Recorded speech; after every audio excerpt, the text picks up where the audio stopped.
Moin, ihr Landratten. Moin. Da sind wir schon wieder. Hier ist Hamburg Hafen Live mit der geschätzten Tanja, meiner lieben Frau. Heute auch endlich mal wieder dabei. Moin. Ja, war ja jetzt ein paar Tage ein bisschen ruhiger, ne? Ja, aber das Wetter war, ich weiß nicht, wie das bei euch war, aber hier war das total durchwachsen und über Pfingsten, es war auch nicht so wahnsinnig viel Schiffsverkehr. Nee. Und ja, also das wir nicht gestreamt haben, war so eine Mischung aus mal ein Päuschen machen und Wetter. Ist Aber heute ziemlich bescheiden. Morgen wäre ich ja gerne mitgekommen, aber das war echt ein totales Gewickel da mit den Genehmigungen und Ausweis und Anmeldung und Ja, also Ganzkörperkontrolle. Und ja, vielleicht hat das der eine oder andere von euch gesehen heute Morgen bei der Europa mit der Hafen hilft. Ich muss ja sagen, ich bin echt richtig glücklich. also das habe ich gleich gesagt, als wir das erste Mal uns mit denen getroffen haben. Das ist so ein tolles Projekt, da müssen wir einfach was machen. Das ist so mega. Also Ja, ich bin vor allem auch deshalb so glücklich, weil so viele zugeschaut haben. Ja. Also erstmal, gut, es ist Feiertag morgens, da sind viele beim Frühstück, aber ich dachte dann erst, so der Hafen hilft und dann da einfach Möbel ausräumen. Dachte ich mir, ach so spannend ist das vielleicht gar nicht, aber dass dann doch so viele eingeschaltet haben, also auch die von TUI Cruises und von der Hafen hilft, die waren also ganz begeistert. Also da nochmal danke, ja, dass ihr das auch unterstützt habt und sei es nur, indem ihr eingeschaltet habt. Also echt eine mega Aktion, richtig ja, gut. aber ich finde auch, die macht das auch so toll. Ne? Also da ist das so ein tolles Projekt irgendwie hinter und man ist so eigentlich richtig so fasziniert, was sie so auf die Beine gestellt hat von so einer fixen Idee, die sie mal hatte, dass das daraus geworden ist. Ne? Ja, und die Anja vor allem, ich fand die auch als Gesprächspartnerin so toll. Toll, Nicht ja. nur, dass sie jetzt über das Projekt berichtet hat. Ich meine, sie hat ja auch ihren Ingenieurs-Background, hat bei Blum und Voss Die kannst gearbeitet. du echt nochmal Experten verpflichten und die hauen richtig einen raus. das super. ist ja ein Universaltalent Ja, oder Wahnsinn. Universalgenie. Ne? Also ich kann euch das echt ans Herz legen. Guckt euch das gerne nochmal an. Jetzt kommen hier schon wieder rote Schiffe. Rote Schiffe, Elisabeth kommt da, Elisabeth J. Damit geht's los. Ja, also falls ihr es nicht gesehen habt oder ihr einfach mal wissen wollt, was der Hafen hilft ist, dann geht mal so ein bisschen auf die Webseite, guckt euch das da mal an. Ja, und ist ja ganz passend, dass wir jetzt auch noch die Europa haben, die um 18 Uhr rausgehen soll. Wird ein bisschen dauern, bis die hier ist. Die liegt da hinten Hafen City. Die muss noch drehen und bis sie dann hier zu sehen ist, denke ich mal, wird das noch fast eine halbe Stunde dauern. Aber ich denke, da werden wir auch öfter noch was machen, bestimmt, für den Hafen hilft. Bestimmt noch mal was Interessantes zeigen, wenn sie uns lassen. Ja, also auch von denen das Feedback war toll. Und ich würde ja gerne noch mal was bei denen im Lager machen. Das ist ja wirklich... Ja, das müsst ihr eigentlich echt sehen. Damit wollten wir ja eigentlich starten, weil wir gesagt haben, Mensch, das muss man einfach mal zeigen, wie toll das da auch ist. Ne? Also Absolut, absolut. Ja, drückt mal die Daumen, dass das Wetter hält. Ich glaube, so um 19 Uhr, zwischen 19 und 19.30 Uhr könnte ein bisschen was runterkommen, wenn meine Wetter-App recht behält. Aber manchmal haben wir ja auch Glück, dass es dann doch noch ein bisschen vorbeizieht. Wir haben auf jeden Fall einen großen Schirm da, um das irgendwie zu überstehen, das Ganze. Ja, und Donnerstag geht es dann schon los auf AIDA Prima. jetzt die Frage, bist du aufgeregt? Nein.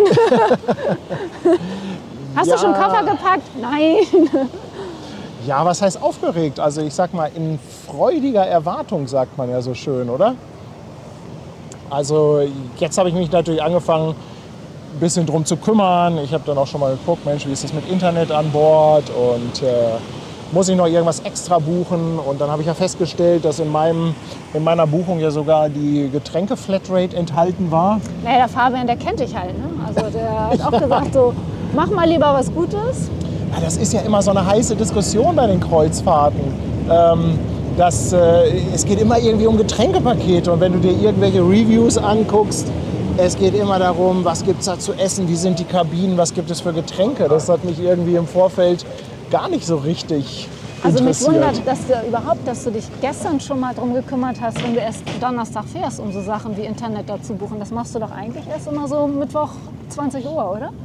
Ja, ich brauche es ja auch nur bedingt, weil ich habe mir sagen lassen, dass in Norwegen das Mobilfunknetz sehr gut sein soll. Aber wir haben ja auch 2 Seetage.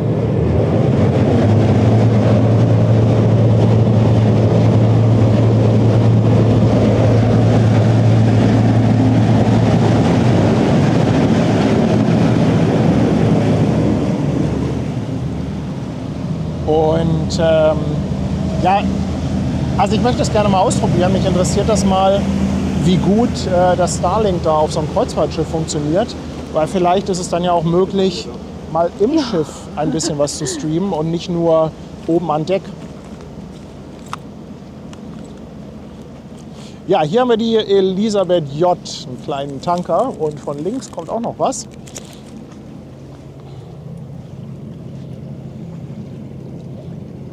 Ich finde, das ist eine gute Größe, da könnte man auch mal mitfahren.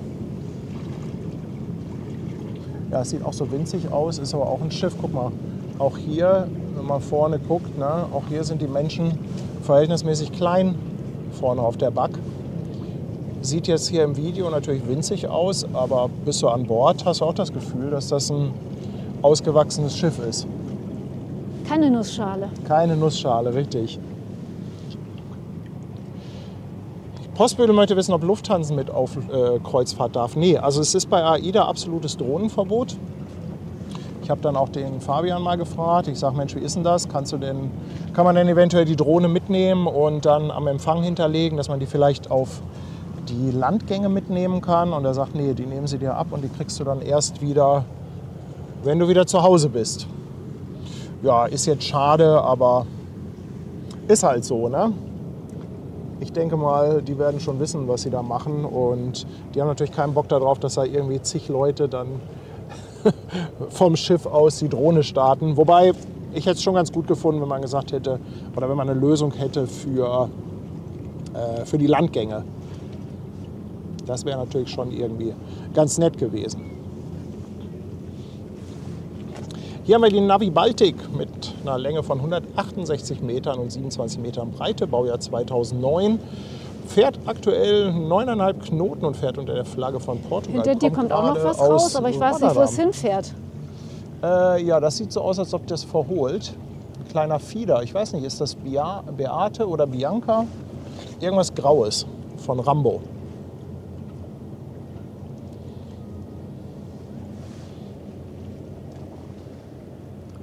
Aber ich bleibe jetzt mal hier auf der Navi Baltic. Aber viel mehr Beifang haben wir denn hier auch nicht heute, oder? Janni Hahn möchte wissen, was ich für eine Kabine gebucht habe. Ja. Keine Ahnung. Keine Ahnung, irgendwas mit Balkon. Ich habe gesagt, Fabian, such mal was Schönes raus. Nicht das Billigste, nicht das Teuerste, irgendwo was ganz nett ist. Und ja, also das ist halt eine Balkonkabine, relativ weit vorne, aber nicht ganz vorne. Also ich kann nicht nach vorne rausgucken. Ist die Bianca übrigens. Ist die Bianca. Kannst du das lesen von hier? Nö. Nee, du hast in den Chat geguckt. Nee. Wie nee? Ich habe meine anderen Quellen, weißt du doch. Ja, auf jeden Fall bin ich schon gespannt. Ich werde natürlich einen Livestream machen vom Auslaufen. Ich habe den auch schon erstellt, damit ihr euch den vielleicht schon mal vormerken könnt. Ich bin ja ganz gespannt, ob der ein oder andere winkt. Mal gucken, ob Brigitte da ist. Also es ist irgendwie auch ganz komisch. Irgendwie von der anderen Seite. Ne? Ja, aber es gehört jetzt auch irgendwie dazu, dass Brigitte dann da ist. Ne? Man wünscht sich irgendwie, ach Mensch, das wäre aber schön, wenn die dann da auch Du, mit Brigitte bin ich schon pfeift, in Kontakt. Ne? Und ja, diesmal wird der Stream dann von Bord sein. Ich denke mal, ich werde mich irgendwo oben an Deck positionieren. Irgendwo, wo ich ein bisschen nach vorne, ein bisschen zur Seite gucken kann. Natürlich Steuerbordseite. Ja. Aber ist für dich doch eigentlich so jemand wie Fabian super, ne? Du brauchst einfach nur sagen, du, ich möchte da aufs Schiff und der kümmert sich um alles. Das ist so genau dein Ding, oder? Ja, ich bin ja eigentlich überhaupt kein Reisebüro-Kunde. Ich bin ja eigentlich eher so Selbstbucher. Ich suche mir immer alles so im Internet raus, auf irgendwelchen Portalen und Vergleichsseiten.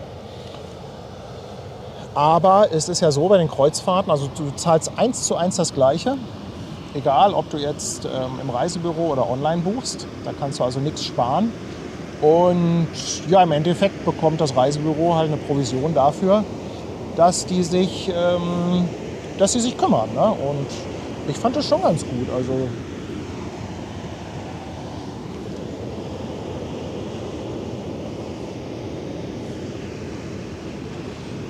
Wem winkst du? Da ist doch gar kein Mensch Warte doch mal ab. oben. Schwester Ach doch, Hansen, da unten. Schwester Hansen hat das auch geschafft und kam Horn. Ja, aber Schwester Hansen hat die ja beschworen. Ja. Die hat ja, was hat sie damals gesagt? Herr Kapitän, wir brauchen ein Horn. Ich schrei sie an oder sowas. Ja.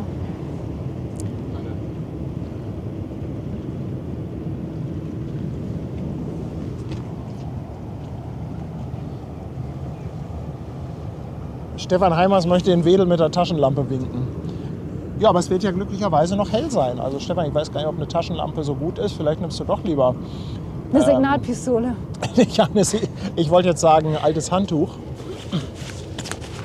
Aber AIDA geht ja immer 17 Uhr raus. Und wenn da nicht irgendwas dazwischen kommt mit Verkehr oder so, gehe ich davon aus, dass wir auch circa gegen 17 Uhr auslaufen werden. Guck mal, Malte ist auch da. Moin Malte. Moin Malte.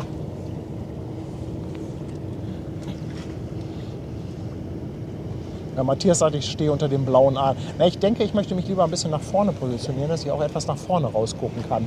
Nicht nur zur Seite. Aber ich werde mir das an Bord angucken. Also ich glaube, Check-in-Zeit habe ich zwischen 13 und 14 Uhr. Das weiß ich jetzt auch endlich dann mal. Und dann habe ich ja genug Zeit, mir das einfach mal anschauen. Paul fragt, wie viele Wochen geht eigentlich die Kieler Woche? Ist das nicht eine Woche? Ich glaube auch. Also ich weiß jetzt nicht, ob das genau eine Woche ist, aber ich bin auch der Meinung, dass es eine Woche ist. Ich bin auch am Überlegen, ob wir nicht die Windjammer-Parade bei der Kieler Woche streamen. Die ist ja am Samstag, die ist ja vormittags zwischen 10 und 16 Uhr oder 11 und 16 Uhr. Wolltest du da nicht mit Anja hin? Da will ich mit Anja hin. Aber eigentlich suche ich noch einen Co-Moderator, der ein bisschen Ahnung von den Segelschiffen hat. Ja, hat sie doch. Bei den Kreuzfahrtschiffen ist sie doch auch ganz vorne dabei, oder?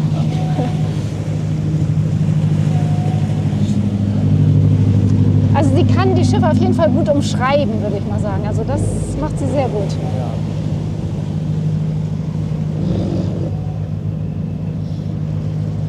Ja, Wolfi sagt beim Stream Mobilfunknetz das WLAN der AIDA ausschalten. Also wahnsinnig viel verspreche ich mir davon auch nicht, aber einfach mal ausprobieren. Vielleicht geht ja irgendwas. Ich habe auf jeden Fall genug SIM-Karten dabei. Insofern sollte das funktionieren. Guck mal, Lama Jana hatte Geburtstag. Ich möchte ein nachträgliches Geburtstagshorn. Ja, wir waren leider ein paar Tage nicht live, Lama Jana. Würde ich mal Aber sagen, Happy Birthday nachträglich. sagen wir Happy Birthday. Haben wir auch noch aktuelle Geburtstagskinder? Ich hau mal einen raus. Alles Gute, ihr Lieben.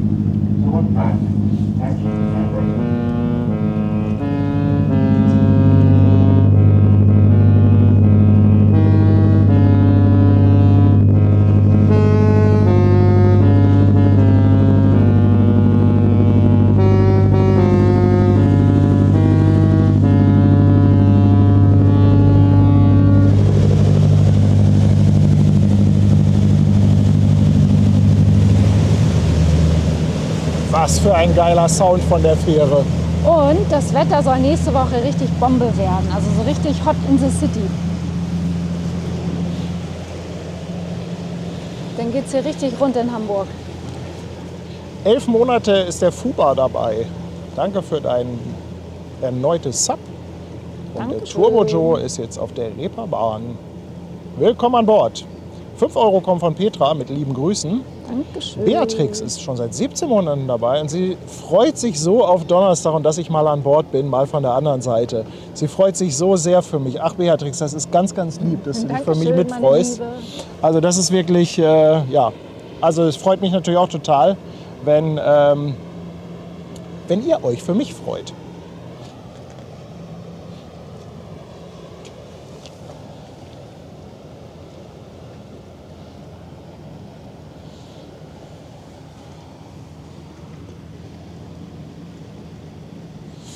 Ja, Wolfi sagt, dass in Norwegen auch Unlimited-Verträge der Telekom gelten.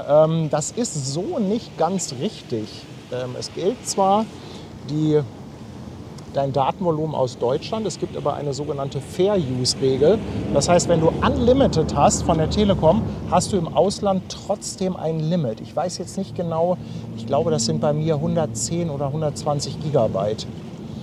Also wenn ihr mal ins Ausland fahrt, ich meine, für die meisten reicht das natürlich, aber wenn du streamst, kommst du schnell an die Grenzen. Aber wenn ihr mal ins Ausland fahrt, dann guckt da echt noch mal in das Kleingedruckte. Im Normalfall habt ihr keine echte Flat im Ausland.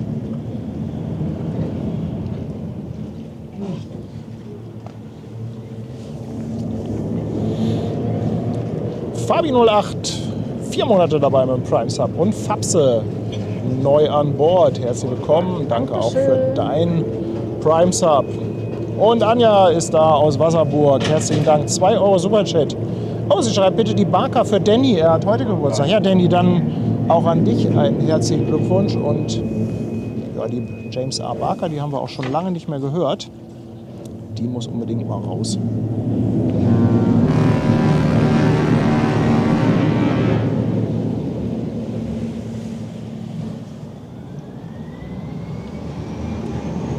Wurde das Geburtstagshorn eigentlich eben abgespielt? Ja, wurde es. Wurde es? Ja. Okay. Und guck mal hier, jetzt muss ich mal gucken, ob ich es wiederfinde. Jamal64 schreibt, vergiss nicht, der Musikkapelle einen Gruß zuzuwerfen. Die spielen nur für dich. Also hast du das wahrscheinlich ja richtig gut Begleitung. Jo. Wo steht denn die Musikkapelle? Oh, bei Musikkapelle auf Schiffen muss ich Nein, ich glaube an Land. an Land. Eine Musikkapelle. Quatsch. Naja, wie würdest du das verstehen? Gott, eine Musikkapelle an Land. Aber das hatten wir doch öfter schon da oben auf dem Dach, dass da Attacke war mit Musik. Weißt du das Mit nicht mehr? Musik, richtig? Ja, naja, die haben ihre Instrumente dabei. Da sind wir irgendwann auch mal nicht hochgegangen, weil wir jetzt nicht wussten, wie laut die werden. Ah, okay. Rambazamba ist da los. Würde ich jetzt so interpretieren, also ich kann es natürlich nicht genau sagen.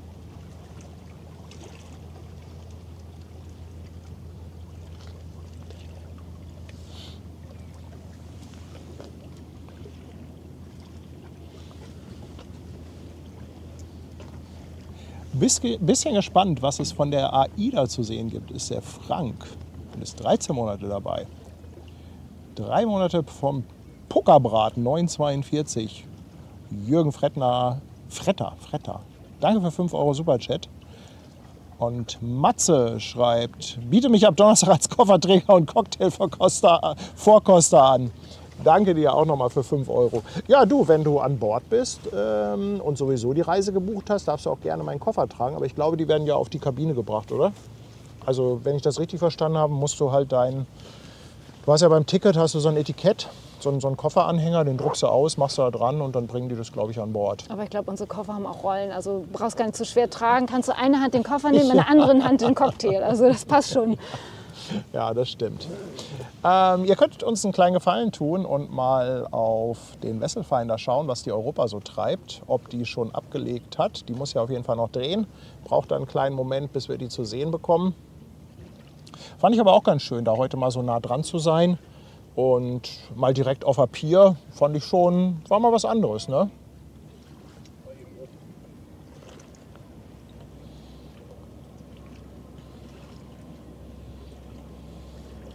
Ja, ein Shantycore zum Dockland. Ja, das fehlt noch. Ach verdammt, ich sehe auch gerade schon wieder einen Sensorfleck.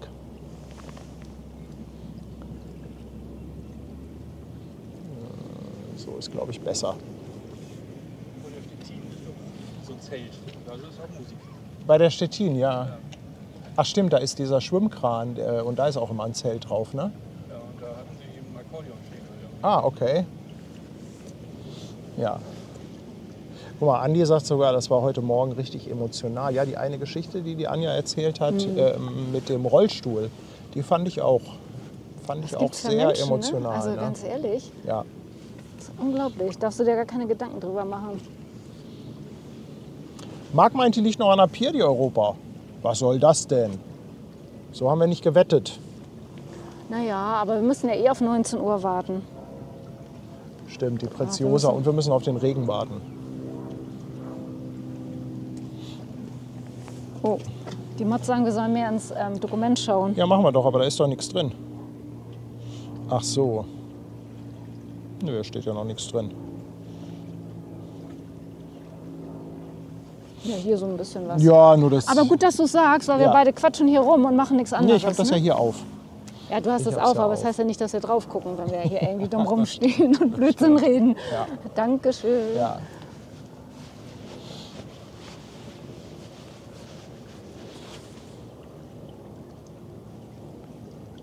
Mit dem Sensorfleck müssen wir jetzt heute leben. Ich baue jetzt die Kamera nicht ab. Das ist ja jetzt auch nicht so schlimm. Wäre es dir nicht aufgefallen, hättest du es erst zu Hause gesehen. Oder auch gar nicht. Nein, ich sehe das sofort. Das triggert mich. Und der ist genau in der Mitte vom Bild. Also wirklich quasi im Bullseye. Aber das Gute ist ja jetzt, dass alles wissen, ne? Jetzt wissen das alle und das Schöne ist, jetzt können auch alle im Chat einmal schreiben, Paddy, du hast einen Sensorfleck. Sensorfleck ist besser als Möwenschiss, würde ich sagen, oder? Aber ich kann ja mal, ich habe schon die Route vorbereitet für meine Reise. Ich kann die ja mal einspielen, wo es hingeht. Also das hat jetzt nichts mit der Europa zu tun, die gleich kommt, sondern das ist die Reise, die ich dann machen werde. Und ja, geht natürlich nach Norwegen, in Hamburg los. Und ich habe mir sagen lassen, dass das eine richtig schöne Reise sein soll. Also soll so mit eine der schönsten landschaftlich sein, die AIDA anbietet. Bin natürlich sehr gespannt, wie das Wetter ist. Hast du ja alles richtig gemacht, ne? Ein paar Zuschauer haben mir ja schon echt Angst gemacht. Wieso? Was haben die denn gesagt? Ja, immer in Norwegen im Sommer können auch mal 2 Grad sein. Dauerregen. Ja. Ja.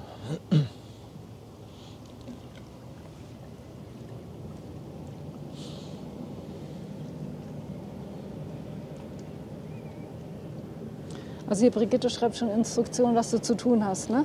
Ja, von Genau, Brig- die Koffer beim weißen AIDA-Zelt abgeben, dann kommen sie auf die Kabine. Also Sag mal, kann Brigitte da nicht hinkommen Brigitte als meine dich- persönliche Eincheckbetreuerin? kann Brigitte dich nicht auch mit hinbringen? Wäre doch gar nicht schlecht. Kann man Angehörige mit an Bord nehmen? Naja, die Wahrscheinlich kriegt so, nicht, ne? nee, weißt du, wir kriegen dann so ein, das haben die Hunde doch immer, die du mit auf den Flug nehmen darfst. Die haben doch immer hier ihr Service-Aufkleber mit, oder die haben ja immer so einen... Service Dog. Genau, Service-Dog und dann sind wir eben... Service Brigitte. Ja. Alexandra möchte wissen, womit wir die Karten erstellen. Ja, den Namen habe ich vergessen. Wie heißt denn diese App? Wie heißt denn die App, mit der ich diese Routen erstelle? Boat Trip oder so ähnlich? Oh, Alexandra, ich muss leider passen. Ich habe vergessen, wie diese App heißt. Irgendwas mit, ich meine Boat oder Trip oder... Vielleicht weiß es jemand aus dem Chat, der die App kennt und kann es noch mal reinschreiben. Guck hier, Thomas war vor 2 Wochen Geiranger, da waren 4 Grad. Ja. Ja, Bumi, und natürlich ist bei der Reise streammäßig was geplant. Ich möchte natürlich schon einige Male einlaufen, auslaufen, streamen. Das ist so, ne? Also in die Häfen rein, raus. Uhrzeitmäßig sieht das auch ganz gut aus. Da sind jetzt nicht so fiese Hamburg-Zeiten mit 5 Uhr dabei, sondern das Einlaufen spielt sich eigentlich immer so zwischen 8 und 11 Uhr ab. Und auslaufen und vielleicht dann auch mal das ein oder andere von Land. Hier, Travel Boat, genau, Miebelschubser weiß es. Travel Boat oder Travel Boast, genau, so heißt die App. Ja. Also aber das, mir hast du ja schon Angst gemacht, weil du gesagt, ja, ich streame jeden Tag ein paar Stunden. Ich habe gedacht, ey, schön, ich habe ja mal Urlaub, aber ist ja nicht. Ich habe ja schon Angst. Ja, ich habe so, was du jetzt sagst, also das hört sich ja eigentlich schon ein bisschen entspannt an für mich. Tanja, die möchte ja oder versucht ja immer ständig im Chat dabei zu sein, damit auch ein bisschen Betreuung im Chat ist. Aber ich habe gesagt, du, ganz ehrlich, da muss der Chat auch mal alleine klarkommen, wenn wir dann doch ein bisschen mehr streamen. Na, mal schauen, was das so gibt. Ja. Fabian, die Kranausleger an den Terminals, die sind in der Tat begehbar. Ich war da auch schon mal drauf, allerdings ein Stream von da. Ja, bis du da eine Genehmigung hast von der Hala, da müssen auch Wunder geschehen. Guck mal hier, Andi Borchert sagt doch genau das Richtige für dich. Paddy. Oh Gott, ich kann das nicht lesen. Da gibt es ein leckeres Softeis. Aber wo bitte? Ich habe keine Ein sauleckeres Softeis im Geiranger Ja, Fjord. okay. Ja.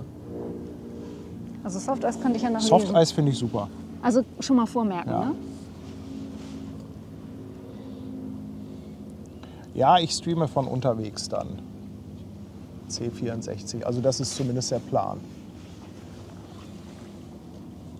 Europa nimmt Fahrt auf. Danke, Andreas. Ach, haben schon ein paar geschrieben davor. Ja, danke, danke, danke.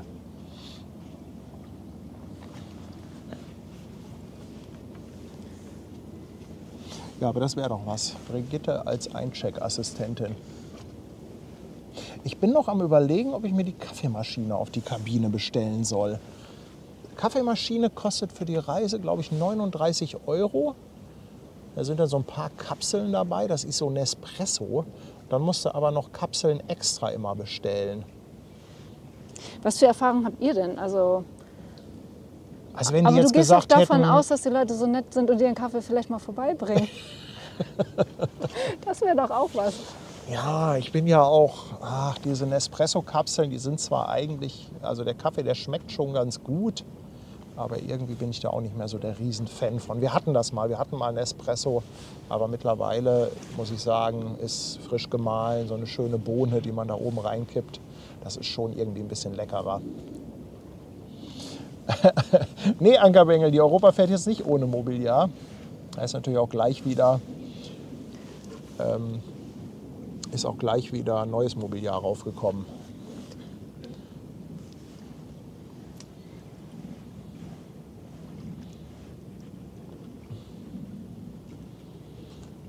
Bei meiner Reise sind 30 Kapseln dabei, schreibt Mac. Ja, ich muss mal überlegen, aber Ich glaube, das würde ich nicht machen an deiner Stelle. nein, irgendwie. Einen Reisewasserkocher soll ich mitnehmen. Nee, ich habe schon genug anderes Equipment.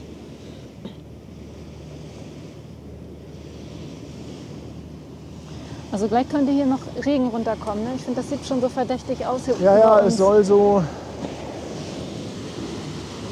um 19 Uhr rum soll noch mal was runterkommen.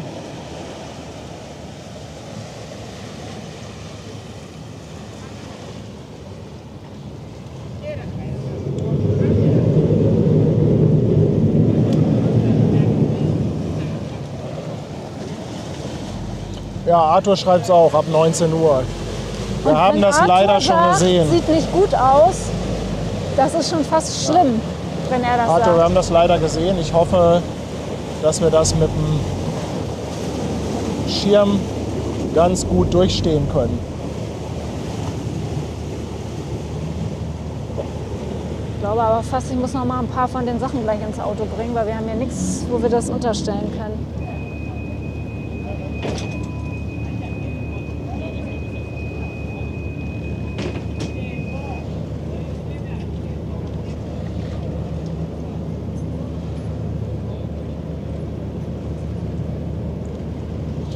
Brigitte meint, es gibt einen Frühaufsteher. Ja, wunderbar, Ich reicht glaube fertig. auch, ich hole mir den.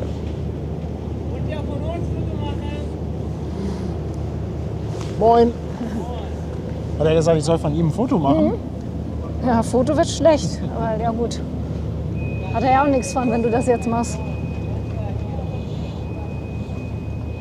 Ja, die Europa ist nicht ganz so groß. Kann aber sein, dass wir sie gleich irgendwo da zwischen den Häusern sehen. Wir gucken da ja durch Blom und Voss so ein bisschen durch.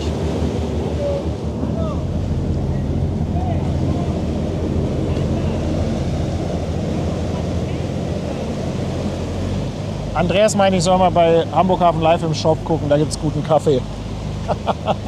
Ja, gibt es. Absolut.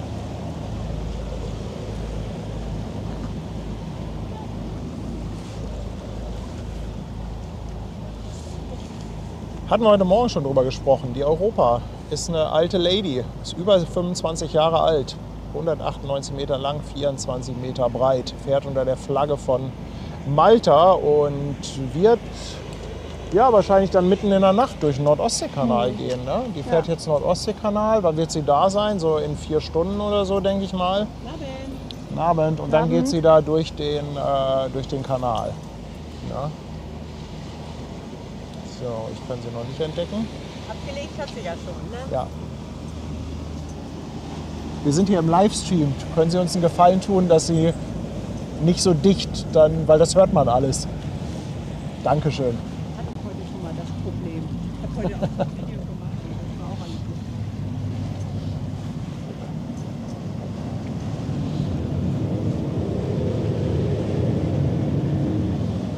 So, wo ist sie denn?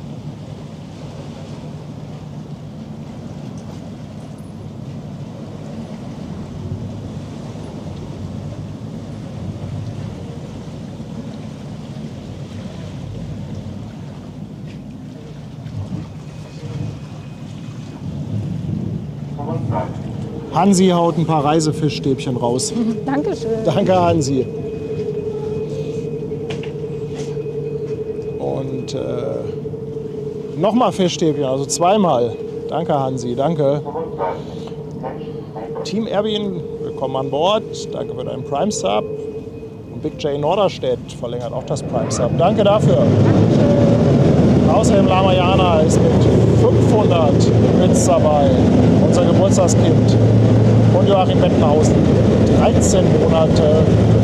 Herzlichen Dank. Und er wünscht auch noch mal viel Spaß auf der Prima. So, und gucken, wann die Europa hier mal zum Vorschein kommt. Hoffen wir mal, dass das mit dem Regen, wahrscheinlich kommt der genau dann, wenn die Europa hier ist, dass ich dann gar nicht starten kann. Ja, musst du erst mal abwarten, ne?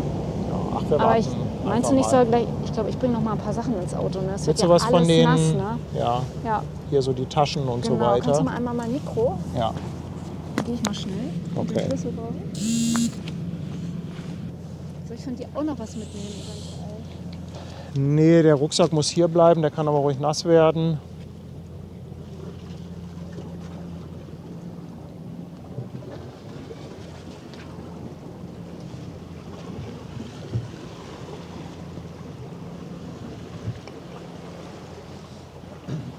Ja, wir hatten die letzten Tage, wir hatten immer Phasen, wo das Wetter total schön war. Aber es kam dann immer schnell mal so ein Schauer dazwischen. Und heute war ich auch so ein bisschen am Überlegen, ob wir denn einen Stream machen können, ob das funktioniert. Und dann habe ich gesagt, ach komm, wir probieren das jetzt einfach mal. Probieren das einfach aus und wenn der Regen kommt, dann ist das halt so. Dann müssen wir einen Schirm aufspannen. Wäre ja nicht das erste Mal. So, da fährt der Lotse. Wo will der hin? Kann sein, dass der den Lotsen von, wie hieß die eben? Nordic irgendwas oder so, ne? Dass er die abholt, die eben reingekommen ist.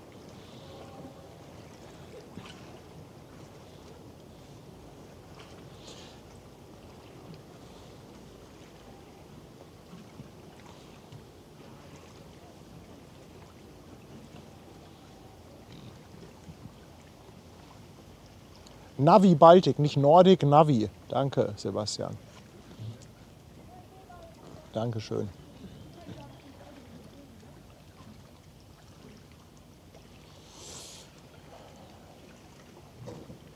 Honda wünscht mir auch eine gute Reise. Danke dir, lieber Mario. Und auch danke für 19 Monate. Oh, Arthur sagt, nach derzeitigem Stand gegen 19:30 Uhr richtig dicker Regen. Also wenn da so richtig fett was runterkommt, dann müssen wir mal schauen, ob das überhaupt Sinn macht, live zu bleiben für die Preziosa. Die soll ja um 19 Uhr rausgehen. Arthur, wenn du so lieb bist, mich ein klein bisschen auf dem Laufenden zu halten, wenn da nämlich so richtig fett Starkregen runterkommt, vielleicht macht es dann doch Sinn, vorher das Weite zu suchen. Aber ich hoffe, die Europa, die geht problemlos durch. Ach, guck mal, ich glaube, da hinten sehen wir sie.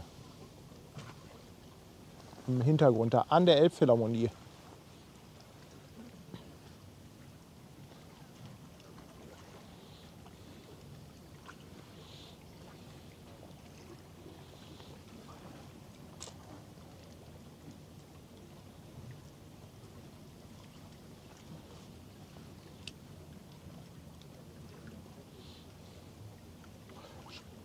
Schönes, klassisches Schiff.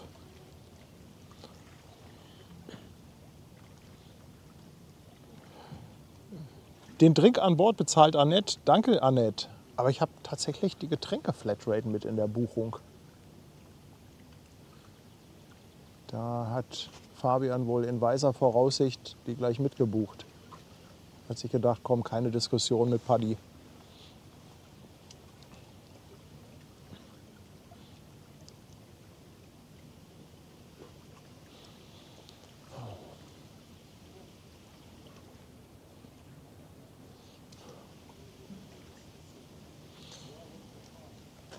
Gute Frage von Kai, wie viele Passagiere auf die Europa gehen. Weiß das jemand von euch? Also viele sind das nicht. Das können nur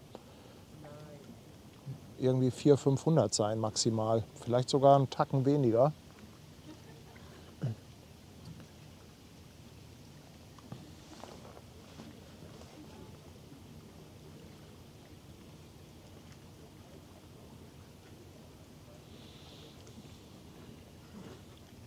Oh, 2-jähriges feiert der Michael. Cool, dass du schon so lange dabei bist. Danke für deine Treue. Und noch ein Michael aus Düsseldorf. Kommen Grüße. Herzlichen Dank für 10 Euro. 400 Passagiere, ja, danke schön. Passen auf die Europa.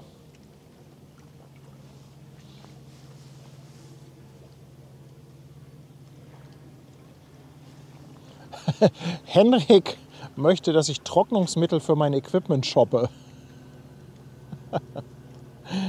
Danke, danke. Danke für 5 Euro. Ja, Trocknungsmittel. Also ich sag mal, wir haben ja einen Schirm. Das Doofe ist eigentlich immer, dass mit Regen ja auch oft Wind kommt. Und wenn der halt richtig heftig ist, der Wind, dann geht der Regen ja auch gerne mal diagonal.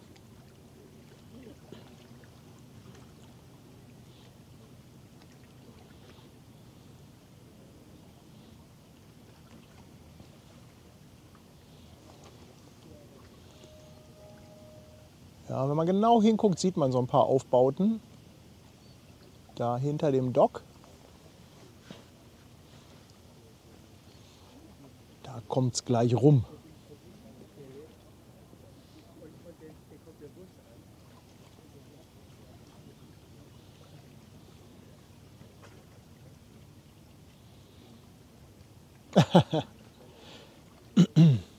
Diana möchte, dass ich als Tester auf der Kreuzfahrt fungiere. Und wenn ich sie gut finde, dann bucht sie auch. Ja, ich weiß nicht, ob ich so der richtige Experte dafür bin. Wobei im Endeffekt, das ist ja, sag ich mal, ein bisschen wie bei Wein. Ne? Entweder es schmeckt einem oder es schmeckt einem nicht. Man muss nicht unbedingt große Kenntnis darüber haben. Und ich denke, bei Kreuzfahrten ist das ähnlich. Also entweder es gefällt dir oder es gefällt dir nicht. Ende aus.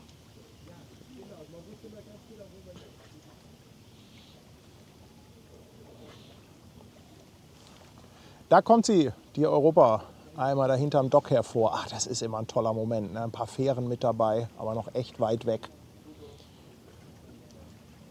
15 Monate ist der Henrik dabei. Danke dir, Henrik. Stimmt, wir haben neue Werbung auf dem Dock von der Telekom.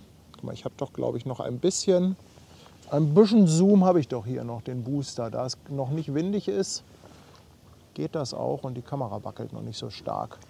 Da steht da, Hamburg meine Perle, unlimited meine Daten. Ja. Hamburg meine Perle, unlimited meine Daten. Okay. Ja, ist überschaubar kreativ der Spruch.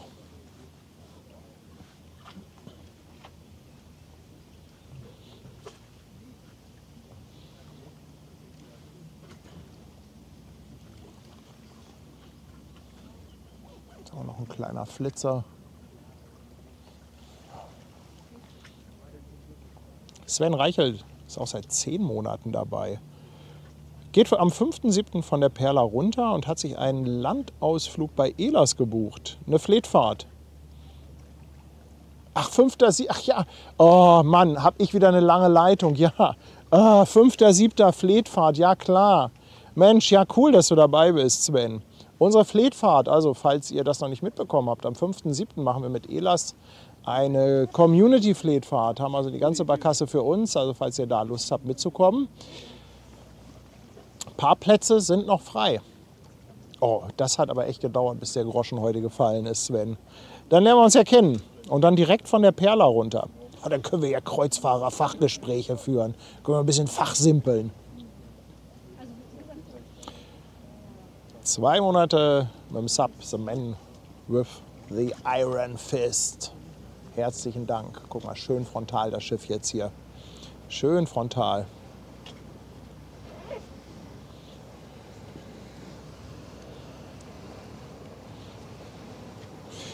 Guck mal, hier war auch noch die Info, Softeis gibt es auch auf dem Schiff im Kinderrestaurant Fuego. Ja, super. Das fällt so ein bisschen auf, ne? Also der Tipp ist auf jeden Fall richtig viel wert.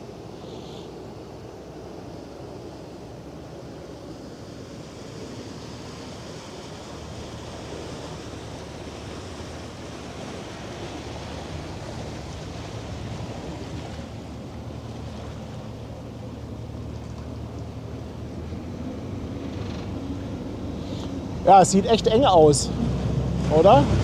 Aber das macht einfach dieser starke Zoom. Dadurch wird das Bild, man sagt ja, komprimiert. Also es gibt ja einen sogenannten Kompressionseffekt, je weiter man mit einem Objektiv reinzoomt.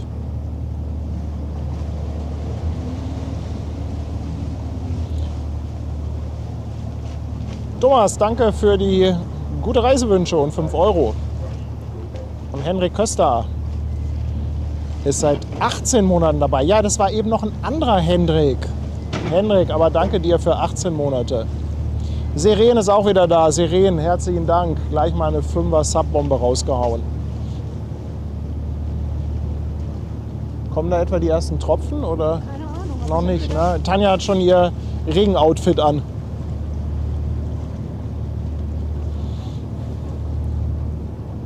Karin und Matthias wünschen auch eine gute Reise. Herzlichen Dank für 5 Euro. Pass auf dich auf, Hamburg braucht dich. Ach, ich bin da guter Dinge, dass das alles glatt geht. Und ihr könnt ja live dabei sein. Also vieles, denke ich, werde ich schon streamen. Ja, Nyra, 16 Monate, danke nochmal für den Hinweis. Im Geiranger Fjord gibt es eine Webcam, die habe ich auch schon entdeckt. Mal gucken, wenn ich das irgendwie hinkriege, wenn wir da einen Stream machen, dass wir dann da mal reinwinken. So, einmal Mikro bitte. Oh ja, dein Mikro. Was jetzt? Musst du mal gucken, wo du das anmachen kannst. So. So, da bin ich wieder. Und Amarok, 8 Monate Prime Sub, herzlichen Dank. Renate ist auch schon gespannt auf die Streams von der AIDA. Ja, ich auch. Drückt mal die Daumen, dass das alles technisch klappt. Bin schon. Also am meisten denke ich darüber nach, was ich an Equipment mitnehme. Aber ein paar T-Shirts wären auch nicht schlecht. Das. Ja. Aber das ist alles nicht so wichtig. Klamotten ist alles nicht wichtig. Hauptsache Equipment. Das ist das Wichtigste. Das muss passen. Und die hat auch nochmal 2 Euro. Dankeschön. Und er fragt, darf man die Fleete auch privat befahren? Tja, ich glaube schon. Ich weiß nur nicht, ob du durch die Schleuse kommst. Aber du darfst da, glaube ich, auch mit einem kleinen Sportboot durchfahren. Meine ich. Aber ich will mich da jetzt nicht in die Nesseln setzen. Falls Ja. Claudia zuguckt, die weiß das. Ja.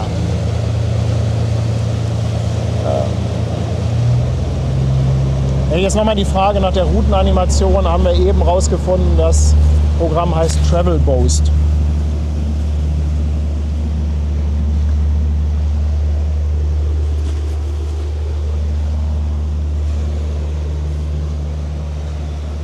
Was mit ein paar Unterhosen? Die Unterhosen sieht ja keiner, wenn du keine anhast. Ohne T-Shirt möchtest du aber nicht über Schiff laufen, glaube ich, oder?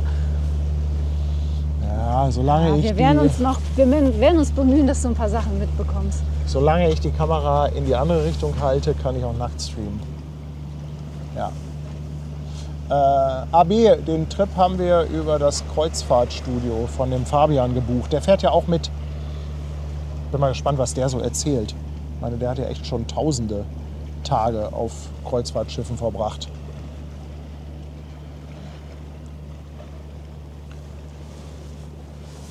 Ach, da kommt sie ja schon.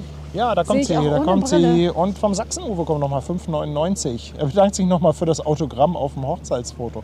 Ja, das habe ich ehrlich gesagt auch noch nicht gemacht. Also ein Autogramm auf dem Hochzeitsfoto fand ich dann, ja, ich weiß gar nicht, wie ich das sage. Also seltsam wäre der falsche Ausdruck. Ich fand das ganz süß. Ja, das war ganz süß. Weil mit aber- denen hatten wir ja auch vorher schon geschrieben. Wir wussten ja auch, dass ihre Hochzeitsreise nach Hamburg geht. Ja. Also wir hatten ja vorher schon mit denen Kontakt so. Ne? Also es war jetzt nicht ganz so spontan, dass wir noch nichts davon gehört hatten. Also ich finde das ganz süß.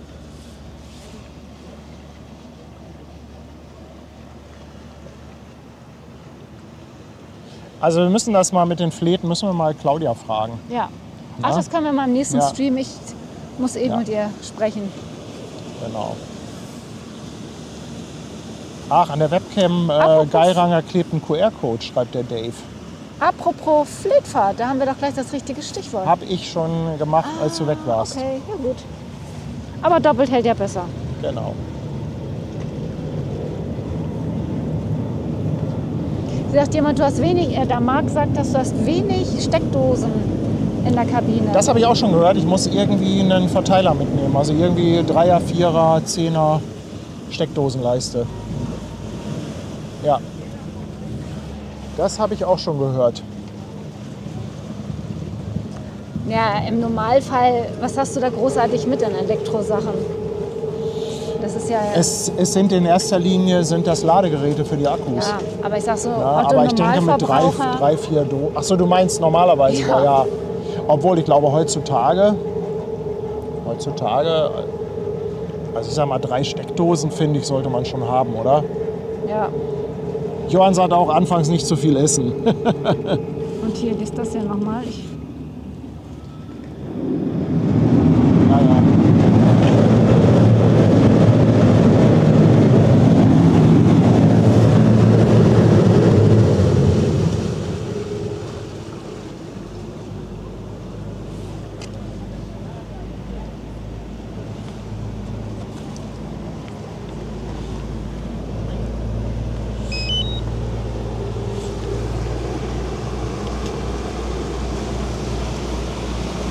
Sie doch noch steigen lassen? Ja, solange das noch nicht regnet, können wir das doch machen, oder?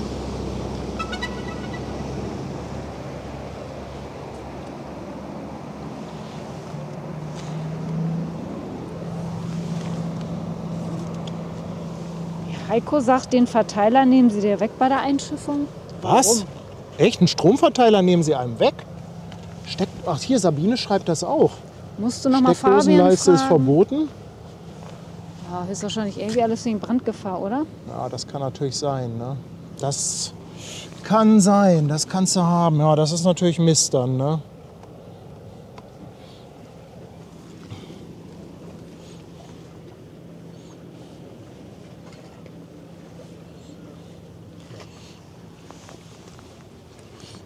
Ja, musst du alles bei Fabian aufladen.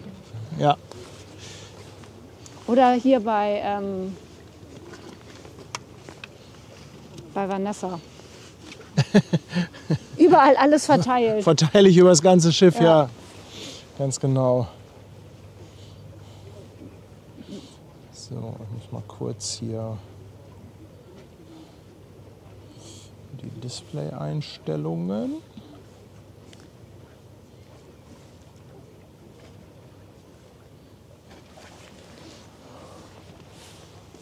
So, ich glaube, wir haben ein Bild von der Drohne.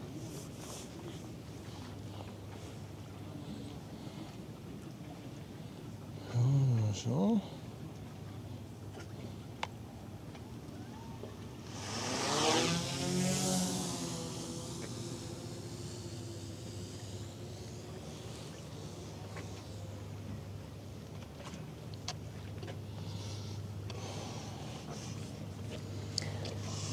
Wir haben noch so einen Würfel, weißt du, so einen Verteiler als Würfel. Den tarnst du einfach als Zauberwürfel. Den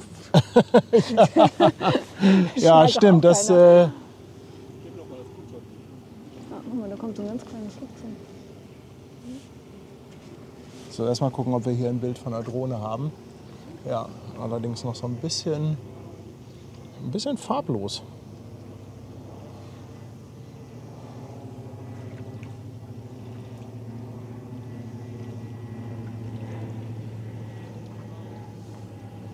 Aber ist noch sehr weit weg, die Europa. Die können wir noch auf der Hauptkamera. Da sieht das schöner aus.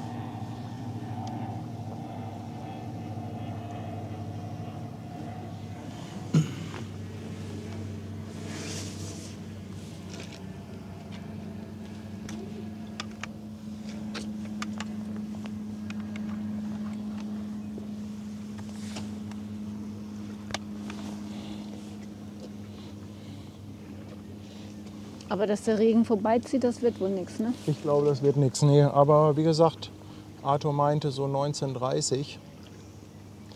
Gucken wir mal, was passiert. So ist ein bisschen mehr Kontrast im Bild.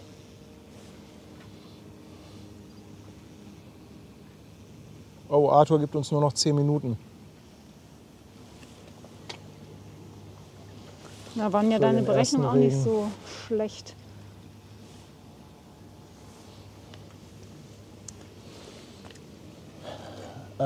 Marc fragt, ob ich ohne weiteres vom Schiff filmen darf. Also grundsätzlich darf man natürlich an Bord filmen. Es wäre schlimm, wenn jeder Urlauber da irgendwie um eine Genehmigung bitten müsste. Nichtsdestotrotz haben wir, also Fabian hat das gemacht, der kennt dabei AIDA-Leute, haben wir das angemeldet, dass wir da Livestreams machen wollen. Und ja, natürlich in erster Linie ohne Gäste. Da muss man immer so ein bisschen gucken, dass man denen, es sei denn, sie springen vor die Kamera, aber dass man die so ein bisschen außen vor lässt. Aber ich möchte ja auch in erster Linie die Landschaft, da wo wir lang fahren. Ich plane ehrlich gesagt gar nicht jetzt im Schiff großartig was zu machen. Also ich will jetzt auch gar nicht irgendwie da das Essensbuffet oder, also solche Sachen finde ich jetzt irgendwie für einen Livestream nicht so wahnsinnig spannend.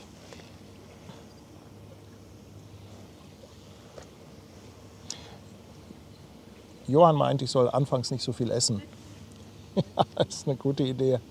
Aber das sagen ja alle, ne? Ob du anfangs nicht viel isst oder in der Mitte, ich glaube, es kommt auch auf die Summe drauf an, ob die Kilos, die du wieder mit runterschleppen musst, würde ich mal sagen. Ja, das stimmt. Das stimmt. Wenn du dich am Anfang bremst und dann in Fresskoma verfällst, macht das auch keinen Sinn. Und Elke schickt auch nochmal 5,99. Wünscht eine schöne Cruise, eine schöne Reise.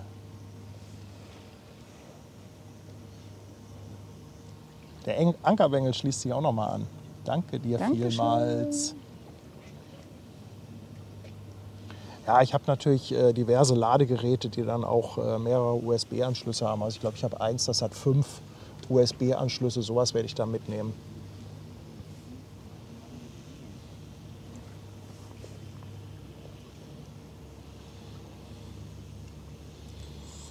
So, da kommt die Europa.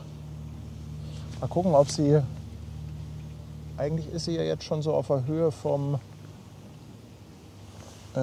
Augustinum. Normalerweise lässt sie da ja immer für ihr Klientel noch mal einen Gruß da.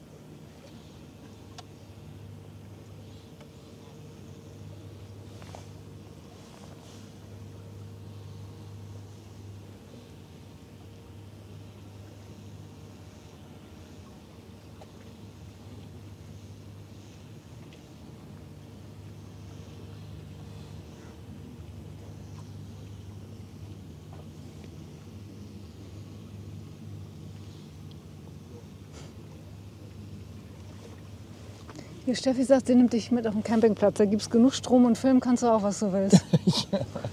Stream vom Campingplatz. Herrlich. Rein in den Camper. So, da kommt der Lotse zu Europa.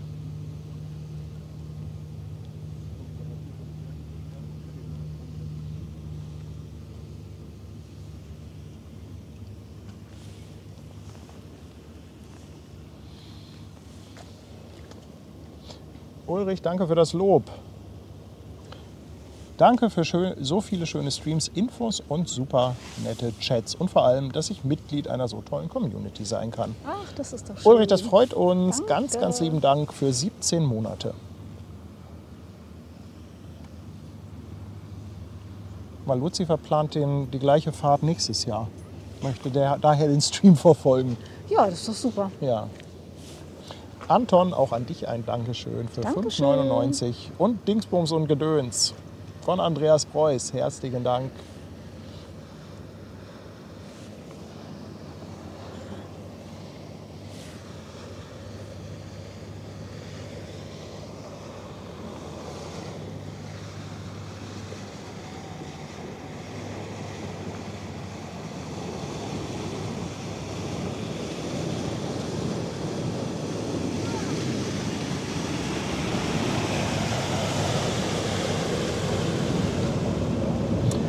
Bianca, auf der Seite von ELAS kann man leider nicht erkennen, wie viele Plätze da noch frei sind. Aber wir haben, also ich glaube, die Fahrt ist ungefähr halb voll. Aktuell musst du noch nicht in Panik geraten.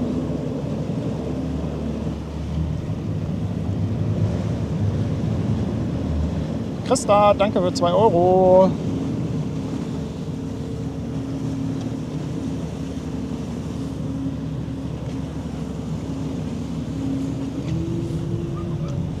Dafür, dass du heute so schön schon bei der Europa warst und einen Besuch gemacht hast, können sie ja hier auch mal ein Horn raushauen. Ne? Aber Anja ist nicht da. Ja, Und ich traue mich nicht, den Kapitän anzuschreien. da wissen die ja auf der Brücke nichts von, dass wir da waren.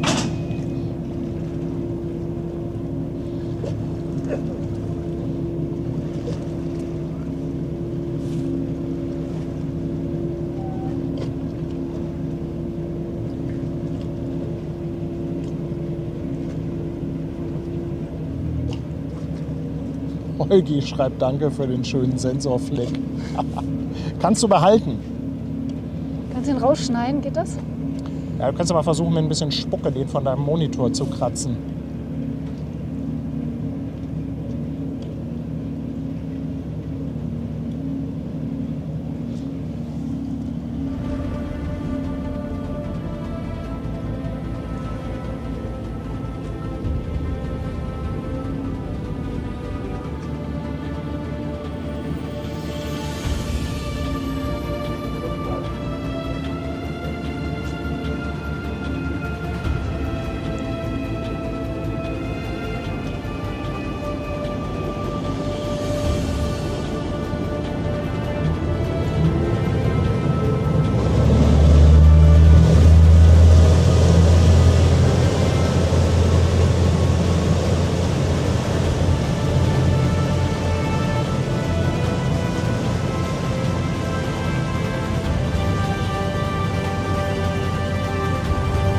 Aber da hast du heute noch ganz paar gute Tipps bekommen für deine Kreuzfahrt, ne? Also das ist noch dafür.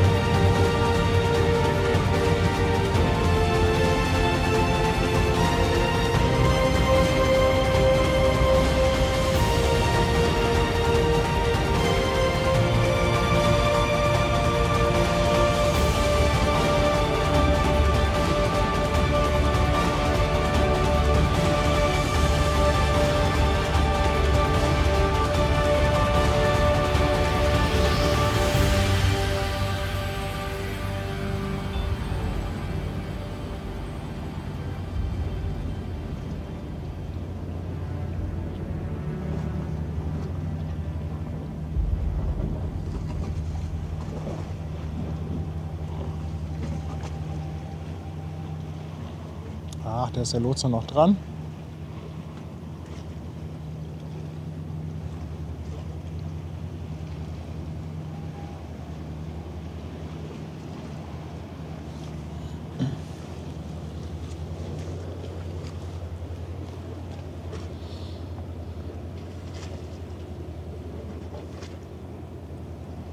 Ich sehe noch mal die Frage, wie alt die Europa ist. Baujahr 1999, also über 25 Jahre. 26.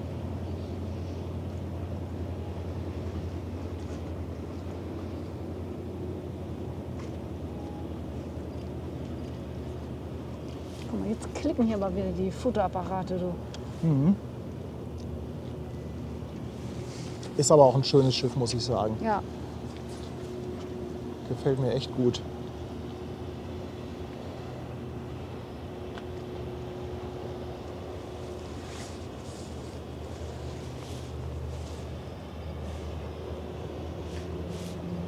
Also vorbei ist sie schon mal ohne Regen.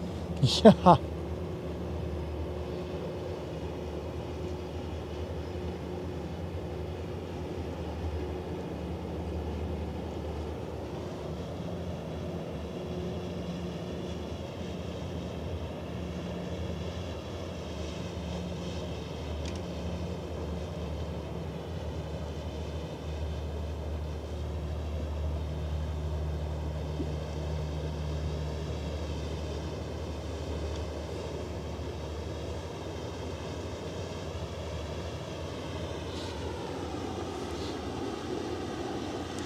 Da fährt sie dahin.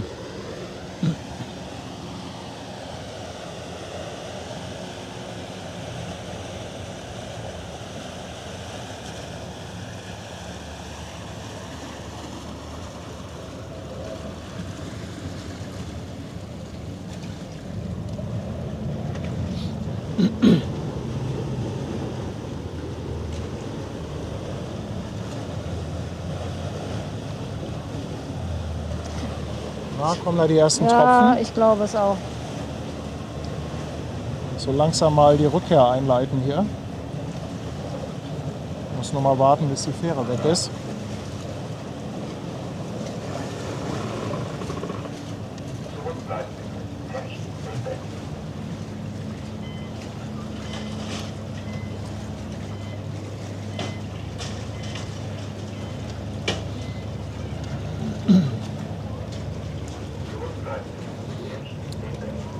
Kai Schumacher, willkommen bei uns auf dem Kanal.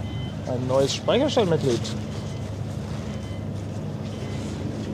Und Bernie schickt einen speziellen Gruß an die Moderatoren. 8 Monate Piraba werden. Danke, danke.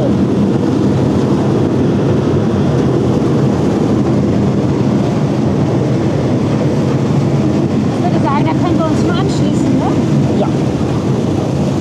Schicken wir da auch noch mal ganz viel Liebe raus, oder nicht?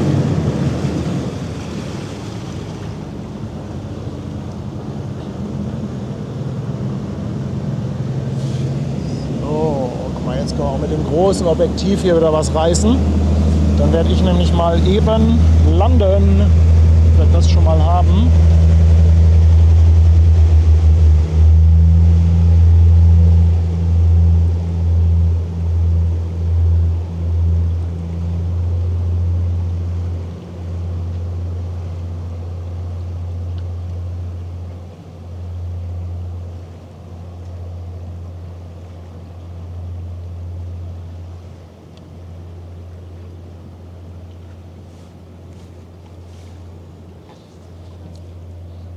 Kamera muss man auch ab und zu mal nachführen. Soll ich das mal machen? Ja, das wäre super, wenn du einfach so ein bisschen guckst. Welchen du Bildschirm habe ich den hier? Ja, Den kleinen? Nee, Oder den großen kannst du alles aufnehmen. klar.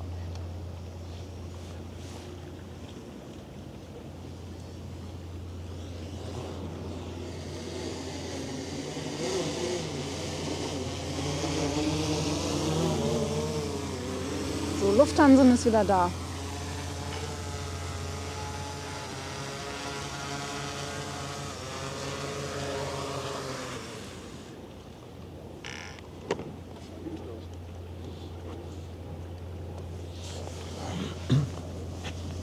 So, dann werde ich die mal verstauen. Because Hat aber of keiner Regen. gewunken, ne? Nee.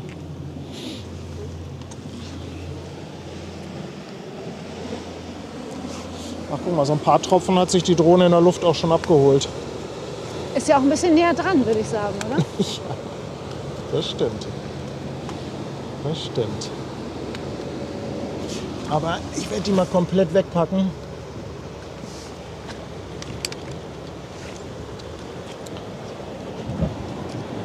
Mit die zumindest. Ich war es nicht, das war der Lotse. Ich wollte nicht, dass ihr seekrank werdet. Der Stream mit Seegang. verstehe die Frage nicht. Was machen denn Tanja, Schwester Hansen und Brigitte, wenn Paddy nicht da ist? Party, würde ich sagen, oder? Endlich mal frei. Stößchen. Ja, das stimmt. Wärst du gern dabei, ne? Das stimmt. Ich finde, ich mache das auch nicht so schlecht. Ich finde auch. Aber du kannst Michael ja möchte wissen, ob so eine Drohne auf Schiedwetter reagiert. Nee, also eine Wettererkennung hat die nicht. Die fliegt auch durch Regen. Also das Fliegen ist nicht das Problem, aber die ist natürlich nicht spritzwassergeschützt. Ne? Die hat natürlich auch so Lüftungsschlitze und all solche Geschichten. Und von daher ist das nicht so gut, bei zu viel Regen zu fliegen. Aber ich muss ja sagen, jetzt auch bei dem Wetter, ne? Nicht so eitel Sonnenschein, finde ich, sieht das trotzdem schön aus. Da so ein bisschen die Türme da vom Kraftwerk irgendwie so ein bisschen. Ne? Also das Bild ist super, weil du natürlich einen tollen Kontrast hast. Ja. Ne? Aber hier schneit es jetzt, Leute, das glaubt ihr nicht. Ja. Also das ist zwar kein echter Schnee, aber er sieht genauso aus. Hier kommen so ganz viele Blüten gerade runter. Sieht man da? Guck mal, das sieht man. Sieht man das vor der Kamera? Weiß ich nicht. Ich muss mal ein bisschen rauszoomen. Nee, so richtig sieht man das nicht, ne? Ist irgendwie so, ja, nicht Pollen, aber irgendwie sowas. Sieht aus in wie der Art. Baumwolle. Ja. Hermi grüßt aus Niederösterreich. 19 Monate. Dankeschön. Jens Peter verschenkt 5 Mitgliedschaften. Jens Dankeschön. Peter, herzlichen Dank. Hausi, 5 Monate Prime Sub. Schreibt toll, was ihr da macht. Immer weiter so. Machen wir. John, 10 Monate. Beste Grüße aus der Eifel in den Norden. Und Manuela Wasmanns Sweatshirt ist Freitag angekommen. Ich hoffe, es gefällt dir. Danke für die 2 Euro, Manuela.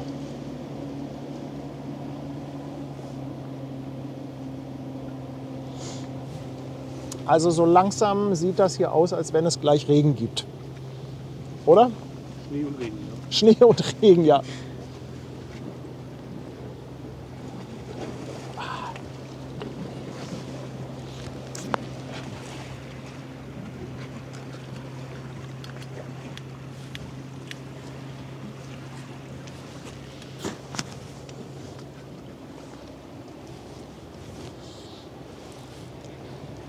Regnet?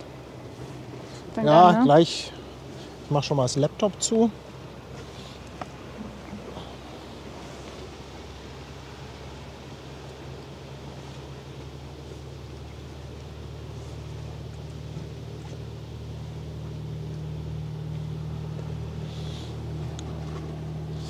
Ja, 19 Uhr. Was ist denn eigentlich mit der Preziosa? Ist die pünktlich? Hat jemand von euch da den Blick drauf?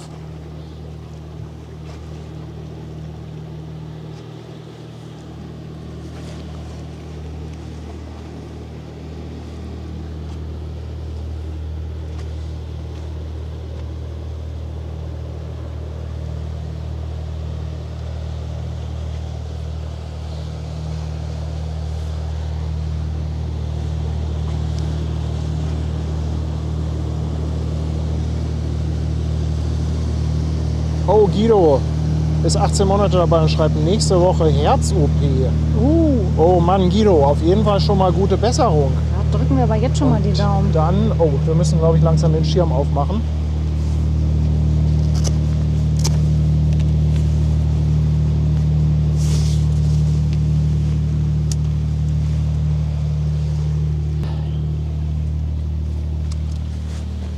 Du kannst vielleicht so ein paar von den Taschen hier mit drunter stellen und ich werde mal die zweite Kamera mit unter den Schirm holen.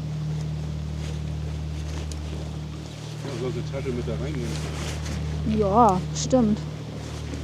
Ja, aber ich glaube. Eine und dann nehme ich die mit. Ja. Mach mal. Oh Mensch, was machen wir denn mit dem Brötchen? Willst du das auch mitnehmen? Ist das so nass? Mal drauf. Es geht los, Leute. Es geht los. Drückt die Daumen. Oh, Martin ist. Guck mal, Martin bringt die Sachen Ins Häuschen. ins Häuschen. Soll ich auch noch mit meinem Schirm ein bisschen kommen? Nee.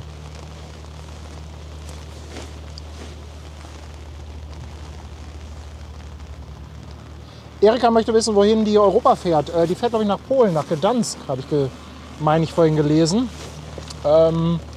und geht durch den Nordostseekanal.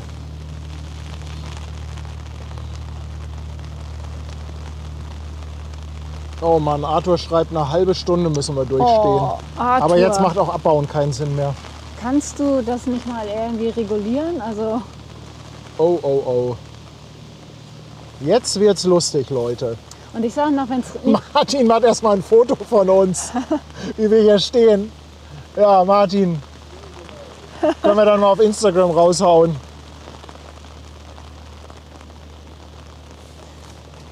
und ich sage noch, wenn es nicht regnet, komme ich mit. Nee, regnet nicht. Für so ein ganz bisschen vielleicht. Nee, ist klar. Micha, danke dir für die verschenkte Mitgliedschaft. Und Markus ist auch seit 15 Monaten dabei. Liebe Grüße von den Spatzen und den Spatzeneltern. Du musst aufpassen, dein Schirm geht so ein bisschen vor die Kamera. Okay. Magst du mal den Rucksack hier... Soll der auch zu? Sonst ich kann den sonst. Der kann hier zu... Oder du kannst ihn mit zu Martin da Ja. hinten mit unterstellen. Hier ist ja... hier am Anleger gibt es ja so eine Art Bushaltestellenhäuschen. Ich drehe jetzt mal mich mit der Kamera um. Und dann filmen wir so ein bisschen in Richtung Hamburg. Vielleicht kriegen wir die Preziosa ja Komm mal noch zu mit. dir hier mit dem Guck mal, da Rucksack. hinten sieht das Stell gar den nicht auch so mal hier schlimm hin, aus. ne? Guck mal, wir haben ja sogar einen blinden Passagier drauf, eine Wespe oder eine, nee, ist eine Biene.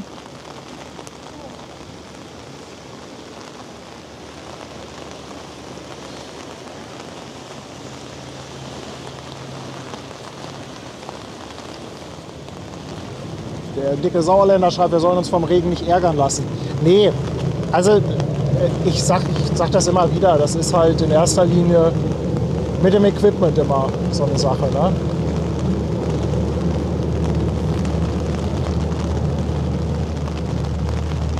Ein Glück habe ich die richtigen Schuhe angezogen heute. Ja, Keks, es hat doch erst gestern in Hamburg geregnet.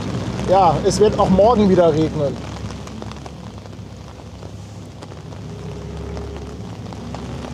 Aber ab Mittwoch wird es besser. Und ab Donnerstag soll das richtig losgehen mit dem Wetter. Sina schreibt, die MSC hat abgelegt. Ja, müssen wir jetzt durch, oder? Naja, was willst du machen? Da Ne? müssen wir jetzt durch. Wie gesagt, abbauen ist keine. Barbara schreibt, das geht vorbei. Ist nur eine Wolke. Oh, jetzt hört ihr es auch. Du hast doch auch diese Mikrofasertücher, kannst du doch auch irgendwo noch rüber tun. Ja, ja, aber das meiste. Also es ist ja jetzt, wir haben ja einen relativ großen Schirm. Kannst du den Schirm einmal ganz kurz halten? Ich muss Ja. mal hier was umklappen. Warte. Ich muss irgendwo. Hydrodrive Junior schreibt, sein Vater steht hinten unter dem MSC-Zeichen. Na, ob der da wirklich steht bei dem Wetter?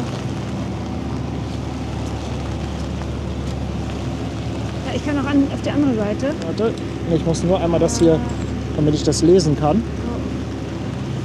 Hier, Chat und so weiter. So, jetzt habe ich den Schirm wieder.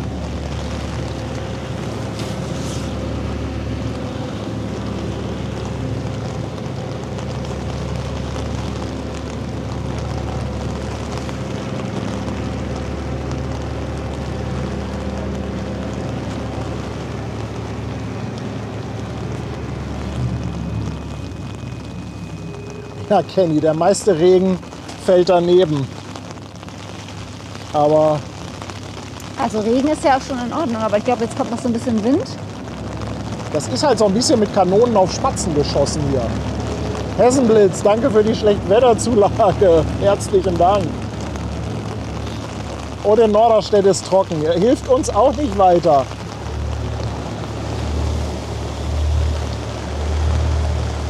Ja, hört sich an wie im Zelt. Ich Ist mag auch das so ja. ähnlich. Also Ich mag das ja, dieses Geräusch Ja. im Zelt liegen und dann prasselt der Regen da Aber drauf. du kannst ganz sicher sein, wenn du ausläufst, wird es richtig knallen von oben. Also nicht kein Regen, kein Gewitter, aber die Sonne. Claudia schreibt, ihr seid oder wir sind ihre Helden. Danke, danke Claudia. Jetzt können wir ja Regen-ASMR machen.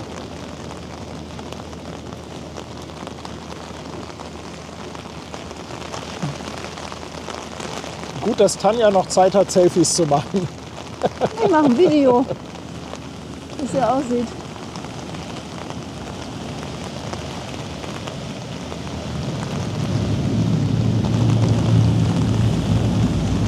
Beatrix, du kannst ruhig schreiben, dass es bei dir sonnig ist. Morgen sieht das dann wahrscheinlich anders aus. Da hast du den Regen.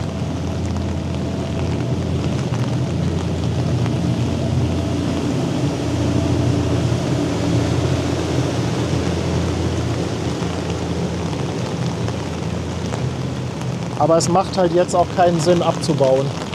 Das wäre jetzt auch Quatsch.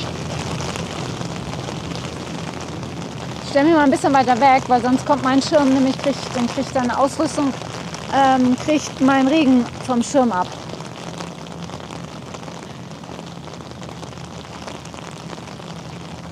Nee, Ankerbengel, Wind können wir auch nicht gebrauchen, weil das harmoniert mit dem großen Schirm nicht so sehr. Genau, Keks. Singing in the rain. I'm singing in the rain.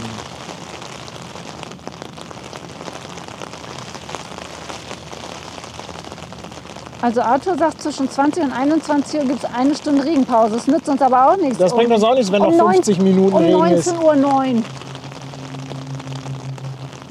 Oh, jetzt hornt die Europa da hinten irgendwo.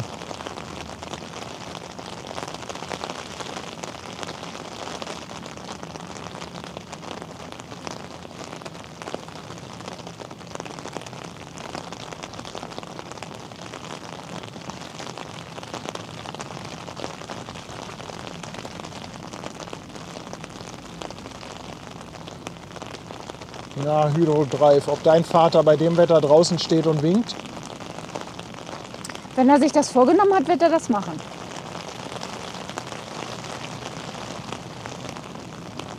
Also solange es nicht zu windig ist, finde ich, kann man das ganz gut ertragen, weil dann kann man unterm Schirm stehen. Aber wenn dann halt richtig fetter Wind aufkommt, dann wird es halt schwierig.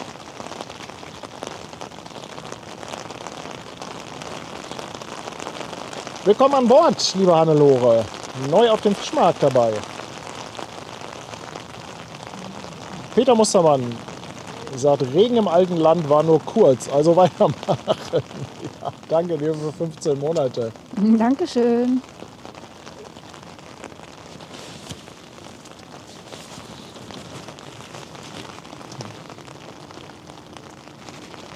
Nee, Black Forward, also die Drohne bei Regen, das harmoniert auch nicht. Also nicht, dass sie da nicht fliegen würde, aber wie gesagt, die ist halt, hat halt Lüftungsschlitze und so weiter und das darf alles nicht so tierisch nass werden. Hans Olaf ist da und schreibt, I was born in Molde in Norwegen. Ja, da mache ich auch einen Stopp.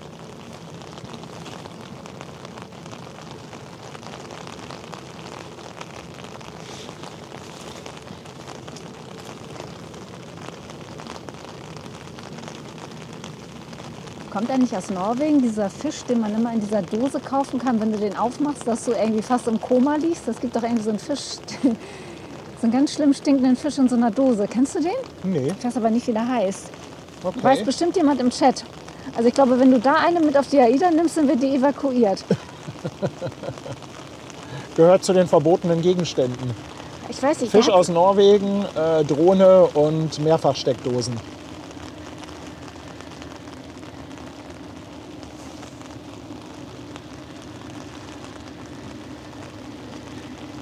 Der Fisch heißt Surströmming, schreibt der Andreas.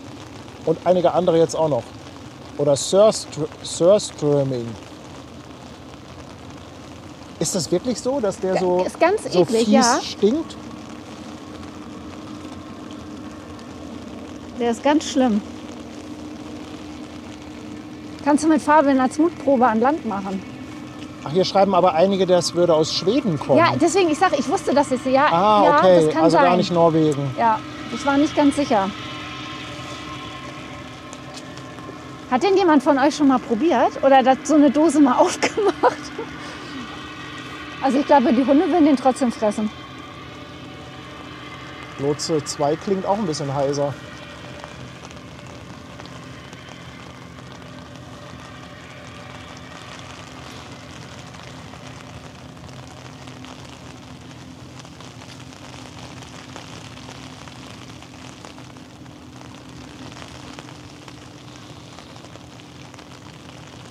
Immer wieder tolle Streams. Macht immer weiter so. vom Konzertgänger. Danke für 13 Monate. Dankeschön. Und es kommen auch nochmal liebe Grüße von Sveti. Seit 17 Monaten dabei. Dankeschön, Sveti.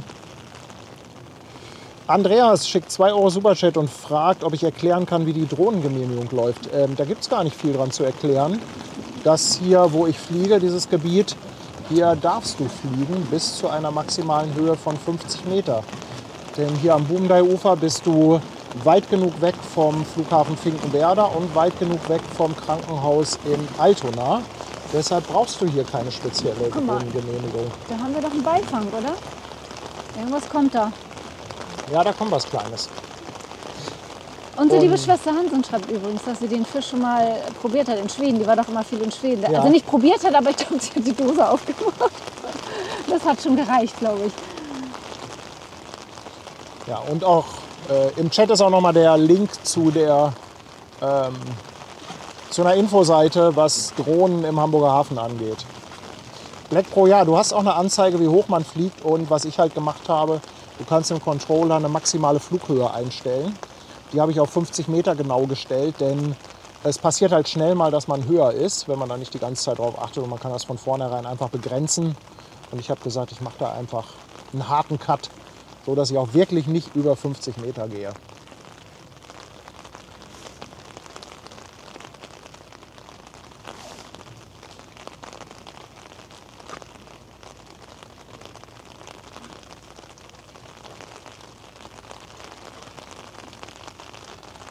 Aber was man halt auch sagen muss, auch wenn hier Fliegen erlaubt ist mit der Drohne, das heißt nicht, dass keine Kontrolle kommt. Haben wir ja auch alles schon erlebt. Also man sollte auf jeden Fall sich hier ziemlich streng an die Regeln halten und alle Papiere dabei haben. Also es ist ja auf jeden Fall Pflicht, eine Versicherung zu haben für eine Drohne, egal mit welcher ihr fliegt, auch die ganz kleinen. Die ganz kleinen kann man ja sogar ohne Führerschein fliegen, die mit 200, maximal 250 Gramm. Aber eine Versicherung braucht ihr trotzdem. Und ich würde euch in jedem Fall empfehlen, einen Drohnenführerschein zu machen. Da gibt es 2. Es gibt den sogenannten kleinen A1, A3 und dann gibt es den A2. Mit dem A1, A3, da kommt man schon relativ weit. Aber wenn ihr euch wirklich mit dem Thema auseinandersetzen wollt und euch das auch ein bisschen interessiert, dann würde ich euch empfehlen, macht gleich den großen Drohnenführerschein. Da lernt man auch viel darüber, was man darf, was man nicht darf und so weiter. Und das ist einfach hilfreich. Also selbst wenn ihr dann eine Drohne habt, die keinen großen Führerschein erfordert, macht das meiner Meinung nach schon absolut Sinn. Und Hannes 69 ist wohl auch auf dem Schiff. Ah, cool. Haltet durch, ich freue mich schon auf Ja. unsere gemeinsame Kreuzfahrt nach Norwegen. Also ich hoffe, Ja. dass er ja meint, dass er drauf ist, nicht, dass er von Land zuguckt. Aber gut, wir werden das alles sehen. Holger fragt, Kontrollen bisher 2. Es waren sogar 4 Kontrollen schon. Allerdings nicht im Stream. Ich hatte noch mal 2 Kontrollen, als ich mit Ben unterwegs war. Da sind wir nur abends so, haben wir gesagt, komm. Aber war mal das eine nicht der kleine Zoll? Runde. Das war der Zoll. Ja. Na, jetzt seid ihr ja schon Profis, ne? Ja. Wie viel kostet so ein Schein, kommt hier die Frage. Also der kleine Drohnenführerschein, der kostet, glaube ich, nur 25 Euro oder 30, irgendwie sowas. Und der große, das ist halt sehr unterschiedlich. Da musst du dir einen Anbieter suchen. Den machst du nicht direkt beim Luftfahrtbundesamt. Da gibt es Anbieter, die machen das für 90 Euro. Es gibt aber auch welche, da zahlst du ein paar 100 Euro. Also ich habe 200 Euro bezahlt. Ich habe mir da einfach einen Anbieter rausgesucht, der einen ganz guten Eindruck machte. Und der hat dann 200 Euro gekostet. Der für 89 Euro, das war dann irgendwie ein Anbieter in Polen. Und ja, nichts gegen Polen und so weiter. Ach guck mal, die MSC kommt da hinten raus. Nichts gegen Polen. Aber ich dachte mir dann, hinterher ist das vielleicht mit dem Material, vielleicht passt das doch nicht so gut.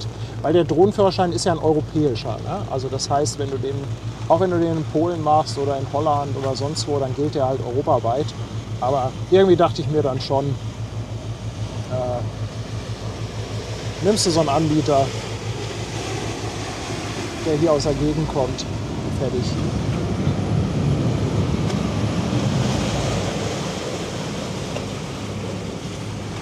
Ja, guck mal, Sabine sagt, ihr Mann meint, du könntest die Drohne mitnehmen und bei Landgängen könntest du sie bekommen. Sabine, da gibt es halt leider zwiegespaltene Meinungen drüber. Die einen sagen so, die anderen sagen so und das kommt wohl sehr auf die Tagesform an Bord des Schiffes an. Ich habe mich jetzt entschieden, die Drohne nicht mitzunehmen. Ich sage, ich halte mich einfach an die Regeln und dann habe ich auch weniger Gewickel und fertig. Ja, Sabine, ich habe den Fabian gefragt und Fabian meint halt, die Drohne ist verboten. Und wenn du im Internet suchst, findest du aber Erfahrungsberichte von Leuten, die gesagt haben, ja, sie haben die zu den Landgängen wiederbekommen. Also insofern, ja, komm, ich lasse sie zu Hause, dann freut sie sich, wenn ich wiederkomme.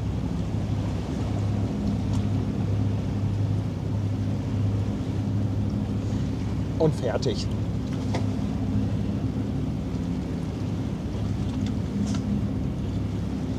Aber jetzt ist gerade kein Regen, oder? Oder zumindest sehr wenig. Stefan Hegel fragt, woher wissen die Kontrolleure, wo die Piloten der Drohnen stehen? Ja, das musste ich ja jetzt, das war ja jetzt eine Lachnummer. Ne? Ja, frag doch mal die anrufen oder die den Stream gucken und anrufen. Also es gibt natürlich Menschen, die den Stream gucken und der Meinung sind, das ist eine ganz lustige Geschichte, wenn man die Polizei in den Stream schickt. Aber es ist halt auch so, ab einer gewissen Drohnengröße haben die eine sogenannte EID und diese EID musst du in den Controller eintragen und die Drohne sendet die ganze Zeit ein Signal aus. Die Polizei hat Geräte, mit denen sie diese Signale empfangen kann und wissen dann, wem diese Drohne gehört aufgrund dieser ID, wo der Pilot steht und wo die Drohne ist.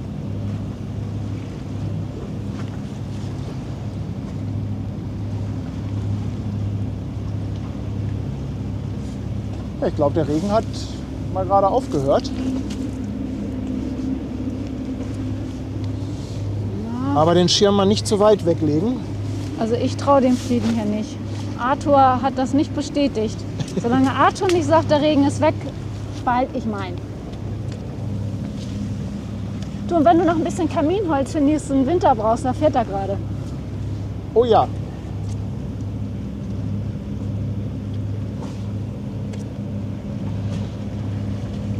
Also der nächste Winter ist gesichert, würde ich sagen, oder? Allerdings. Es geht aber schon wieder los mit dem Regen. Vergiss es. Also zurückschwenken auf die Preziosa, Stativ fixieren, Schirm auf.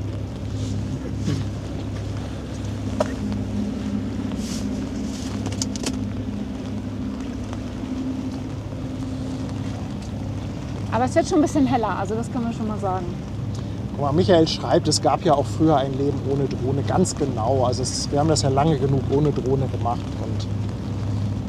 Aber auf die Landgänge weißt du gar nicht, ob du überhaupt mitnehmen würdest. Also dann hast du auch wieder was zu schleppen. Und nein, du sollst doch mal den Zuschauern mit Fabian da alles zeigen und nicht mit der Drohne rumfliegen. Ne? Sollte mal schön ein paar Spaziergänge machen, mal den einen oder anderen Schnaps probieren, Hausmarke, dann wird's lustig. Der Papa vom Hydrodrive steht noch. Siehst du, sag ich doch. Tapfer, tapfer. Der hat sich das jetzt vorgenommen und der zieht das durch.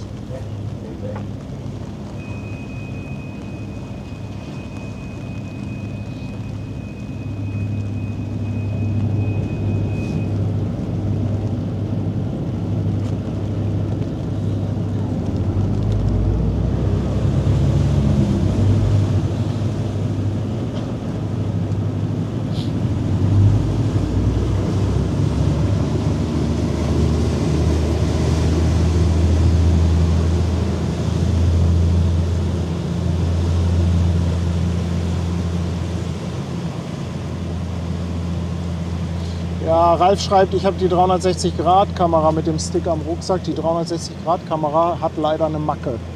Die ist total am Rumspinnen. Die werde ich nicht mitnehmen. Die hat mir viel, oder bei den letzten Aufnahmen hat die mir ein bisschen Ärger gemacht. Also mit diesen 360-Grad-Kameras haben wir auch irgendwie kein Glück, ne? Oder? Nee. Es ist nicht die erste, die wir haben, die irgendwie Blödsinn macht.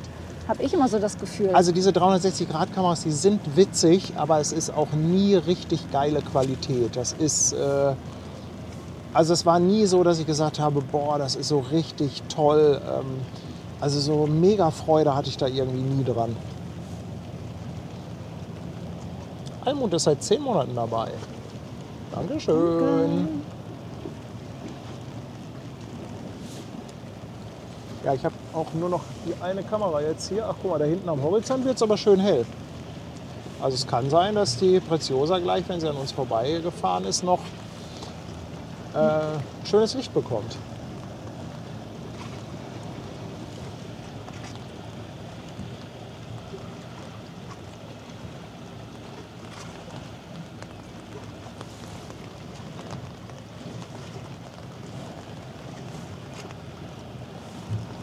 Die Preziosa hatten wir auch lange nicht mehr, ne? Die Nee. war ja sonst oft jede Woche zu Gast bei uns, ne? Ja. Die Euribia hatten wir im Winter viel. Ja. Aber die Preziosa hatten wir auch viel.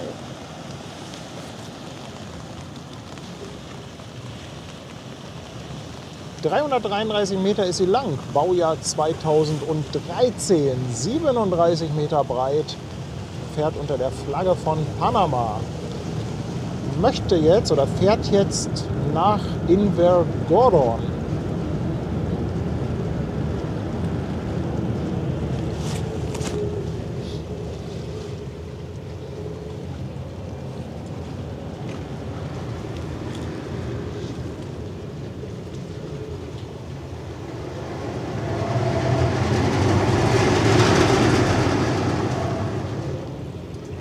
Wenigstens wenig Wind. Oh, das hat noch gefehlt.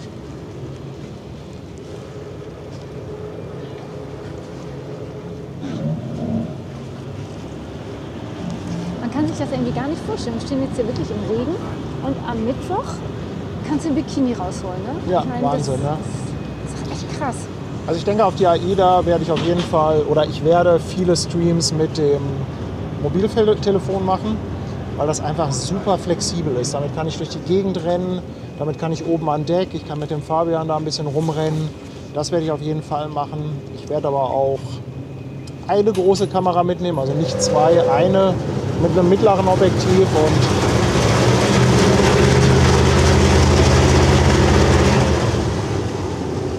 und werde mal gucken, ob ich mich nicht auch vielleicht mal beim Anlegen oder Ablegen oder wenn man durch einen Fjord fährt, ob man sich dann nicht mal oben an Deck stellen kann und dann mit einer richtig schönen Qualität mit der großen Kamera da ein paar tolle Bilder bekommt. Vielleicht kommt es ja auch auf die Nock.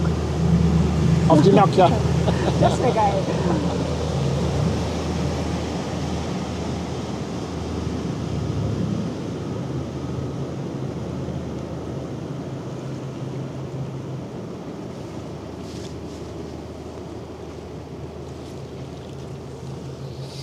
Ja, Claudia, das Smartphone reicht für die meisten Sachen, aber ihr kennt mich ja.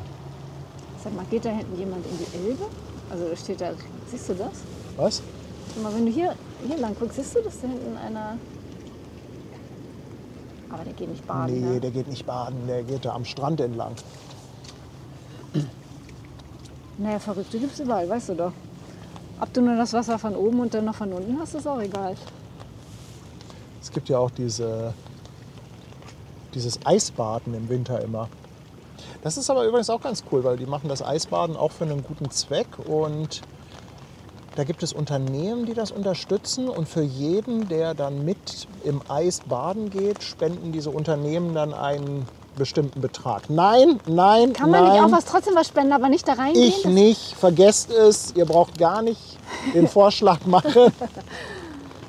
Nein, Viel zu kalt. wir tun irgendwie anders was Gutes, aber nicht so. Ja, kannst gleich mal das bestimmte Wort sagen. Genau, ich sag einfach sensationell Ganz und damit genau. tun wir wieder 1 Euro ins Sparschwein.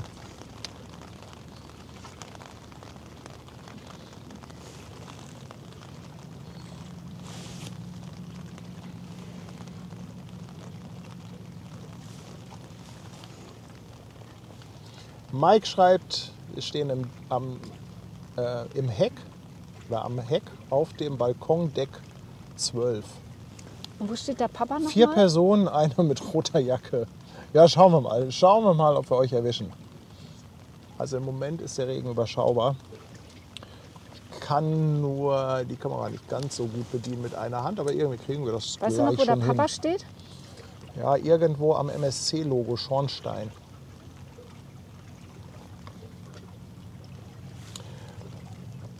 Puffy, die fahrende Ritterin. Moin, Hallöchen und danke für deine Sub-Verlängerung.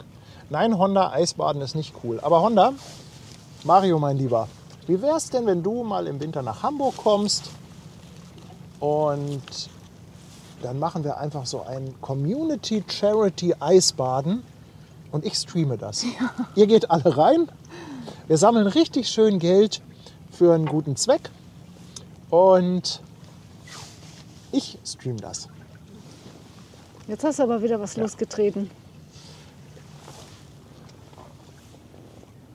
Na, können wir die Drohne noch starten lassen? Volker sagt Drohne starten. Ja, nein, lass das doch. Ich meine, muss doch jetzt nicht sein. Tanja ist immer, aber es nieselt Nee. noch so ein bisschen, ne?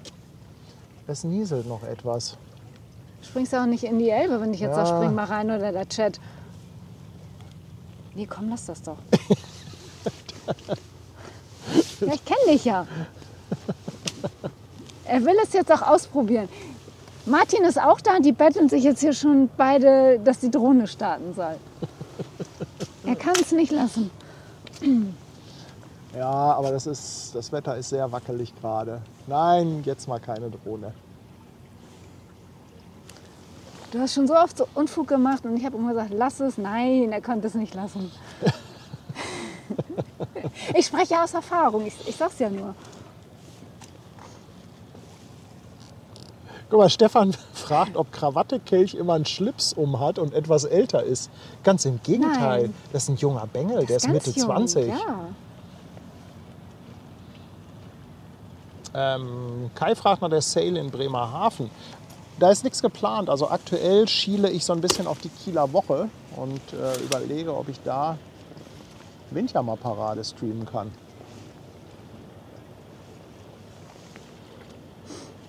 Oh.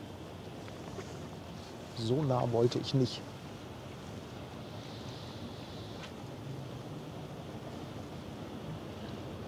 Unter dem Schornstein auf Höhe des MSC-Logos. Da winkt dann einer mit seiner Kappe.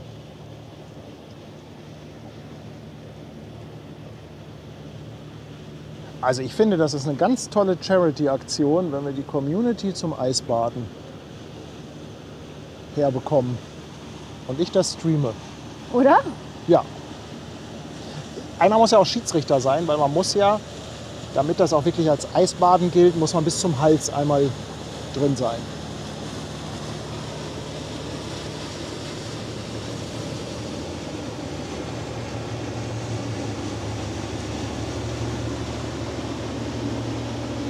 Was sagt denn Atom im Regen? Ist der durch oder kommt da noch was? Ich hoffe nicht.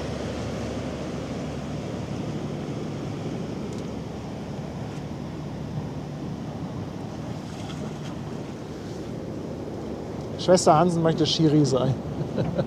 Und Rea weigert sich auch. Oh, jetzt kommen hier schon ganz viele, die sich vehement wer weigern. macht freiwillig Eisbaden? Also ich gehe ja noch nicht mal irgendwo ins Wasser, was nicht Badewannentemperatur hat. Also ich gucke mir das gerne an, aber tue auch gerne was in die Spendenbox. Aber nee, selber reingehen, never. So. Vielleicht haben wir ja das Glück, dass wir ohne Drohne hier fährenfrei durchkommen.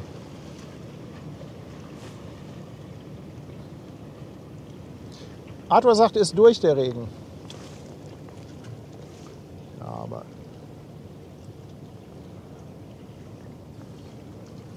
ich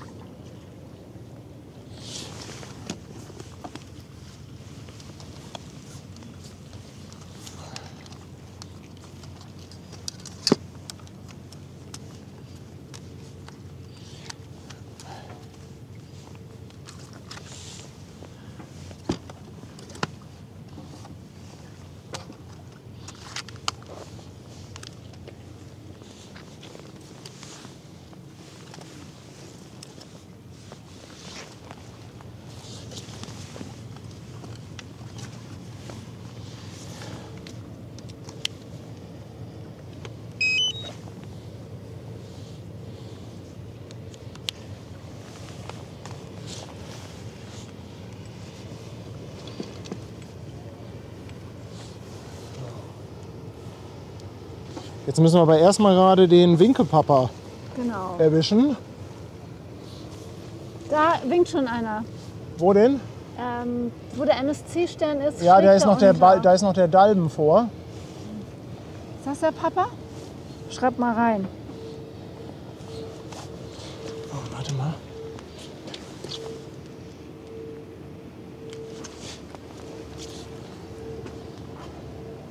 Da ist er.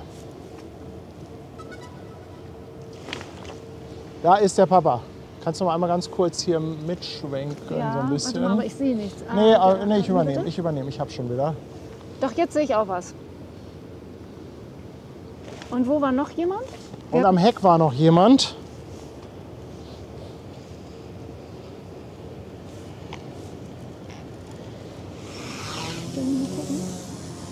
Ich muss mal schnell, bevor die Fähre kommt, in die Luft gehen. Noch weiter ran. So. So, wir hatten irgendwie am Heck noch jemanden. Da winken welche. Guck mal da, Ah, da ja. mit roter Jacke, jawohl.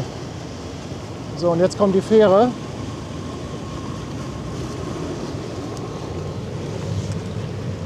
Also man muss mal weggehen von der Fähre. Ja, ja, ich.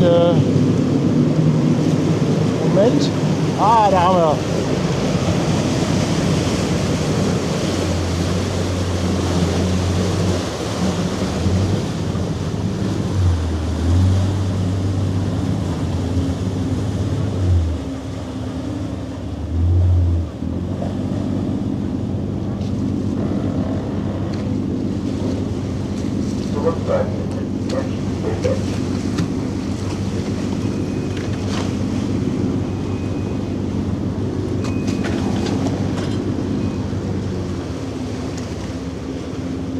Boah, ist die schnell, die Preziosa. Aber eben fand ich die relativ langsam, oder? Ja, die ist aber, ich merke das jetzt an der Drohne, dass die ganz schön schnell ist.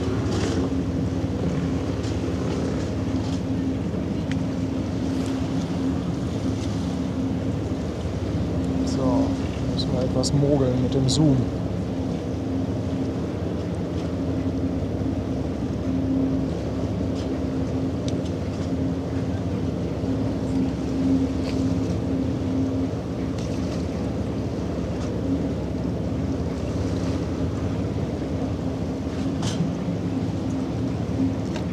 Ja, das hat doch gerade noch so geklappt, weil jetzt nämlich die Fähre hier die ganze Zeit vor unserer Nase steht.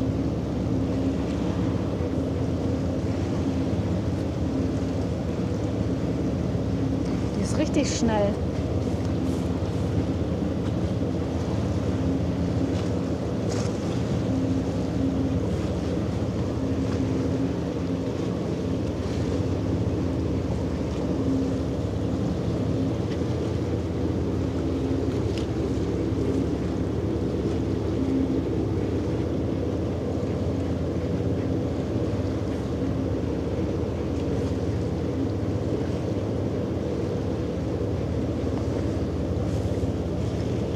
Oh. Ups. Sorry, ich muss mal gerade. So. Jetzt passt es wieder.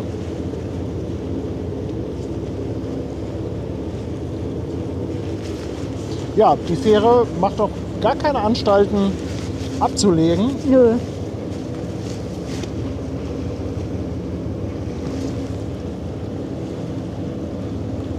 Aber jetzt können wir noch mal so ein bisschen hier die Elbe runter gucken. Mag ich ja auch immer ganz gerne das Bild. Ist jetzt leider wenig los, aber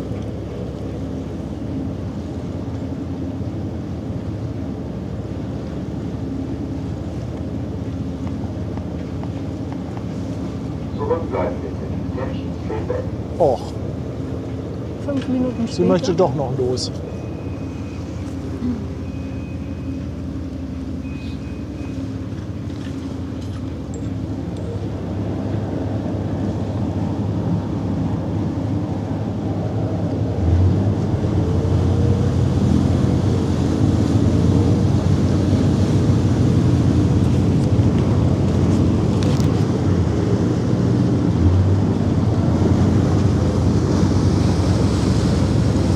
kommt schon die nächste.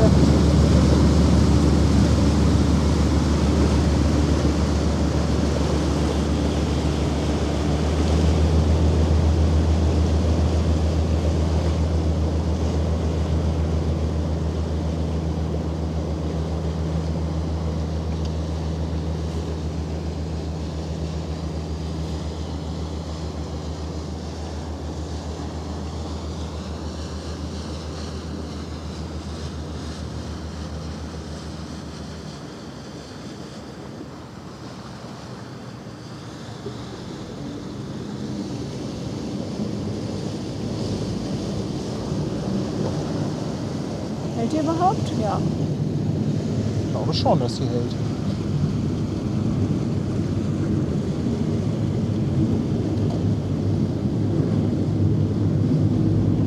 Oh nee, so ist das Bild. So ist es schöner. Nee, die fährt doch weiter.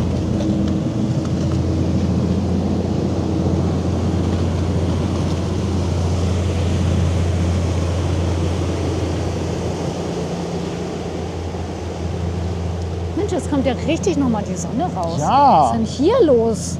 Verrückt. Jetzt guck mal hier im Weitwinkel, ne? So schlimm sieht das nicht aus.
Das sah doch auch ganz cool aus mit dem Lotsenboot gerade. Also die Costco Shanghai ist jetzt in Wedel. Das Aha. dauert ja noch, ne? Aber man sieht noch nichts. Ich lande erstmal kurz.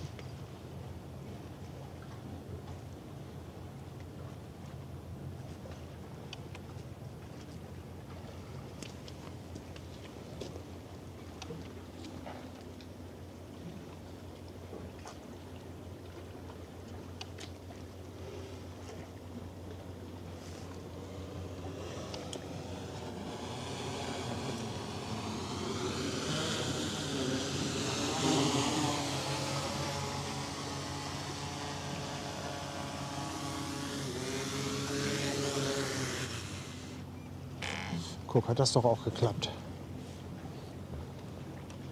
Ja, wir müssen jetzt mal gleich checken. Da sollte doch irgendwie nochmal Regen kommen, oder? Ja. Also bis 20 Uhr sollte noch Regen Nee, ab 20 Uhr sollte wieder Regen kommen, oder? Sollte ab 20 Uhr Sonne sein? Ich weiß das nicht mehr.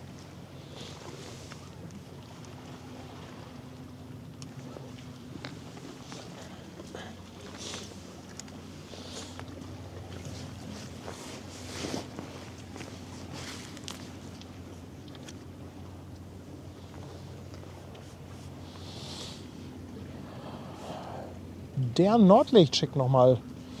20 € fürs Durchhalten. Dankeschön. Herzlichen Dank. So schlimm war es jetzt aber gar nicht, oder? Nein.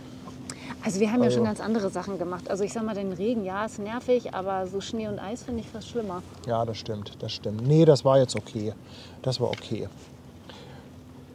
Und der Böhmer Holger ist auch neu an Bord. Dankeschön, willkommen.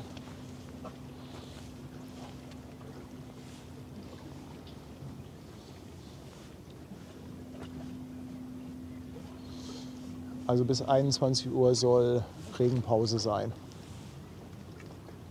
Sagt Was wer? kommt denn da noch? Ja, Arthur. Was kommt denn Ja, da wenn noch Arthur Lüttes? das Also sagt, das kann dann- noch nicht die Costco Shanghai sein. Nee. Was kommt denn da angeschippert? Ah, darauf Die- können wir ja noch warten, oder? Darauf können wir noch warten, ja. Mich jetzt auch. Ja. Das soll die Ist in Sicht. Baltic Anker sein. Ja, darauf warten wir noch. Ach, waren aber doch trotzdem ein paar schöne Aufnahmen, Ja, oder? Auf jeden Fall. Ach, so ein bisschen Regen muss ja auch mal sein. Ne, wenn es jetzt nächste Woche so, Die Landwirte freuen sich. genau, so schön wird. Aber eigentlich muss das in der Landwirtschaft doch richtig abgehen, wenn jetzt wirklich ein paar Tage auch teilweise Starkregen, also richtig viel runterkommt und dann plötzlich Sonnenschein. Da meinst du denn, wächst das wie Teufel? Ja, also stelle ich mir so vor. Ich kenne mich mit Gewächs nicht so gut aus. Die Baltic Anker hat 88 Meter, Mensch, ein richtig riesiger Kahn, 13 Meter Breite, fährt unter der Flagge von Portugal.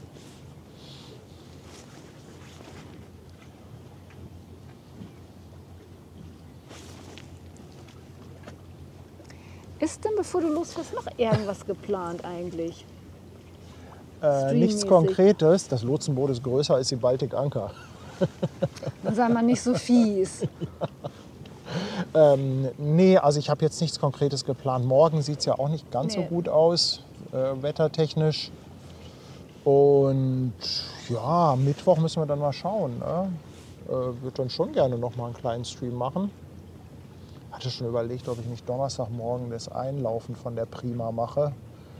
Aber Direkt an Bord. Oder? nee, das ist dann ja wieder so eine 5-6 Uhr Nummer. Dann schlafe ich ja beim Auslaufen abends ein.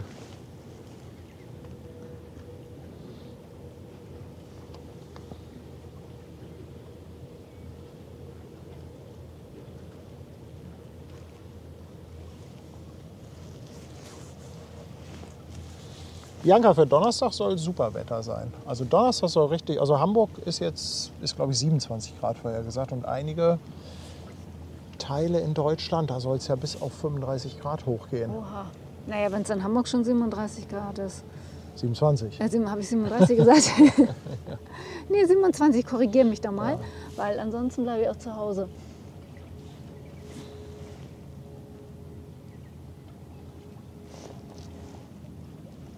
Mittwoch früh um 6:30 Uhr kommt die neue CMA CGM Sen. Ja, das wäre doch mal was. Eine Uhrzeit. Aber diese Frühstreams sind immer, Und wenn das Wetter gut und wenn wir ist, sie gemacht haben, hinterher feiern wir uns immer dafür. Die waren immer schön. Meistens sind wir vorher so, oh. Wir hatten auch oft Glück mit dem Wetter bei den Frühstreams. oh, wir haben mal so einen schönen Stream unten am Elbstrand gemacht. Weißt du das noch? Lief da nicht auch die Cap San Diego zufällig denn aus? Das hatten wir gar nicht auf dem Schirm. Ich glaube, das ist wirklich der Kann letzte sein, Stream gewesen.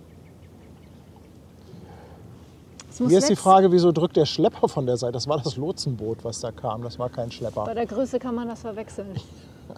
Allerdings ist das Lotsenboot wahrscheinlich stark genug, um das Schiff zu schleppen.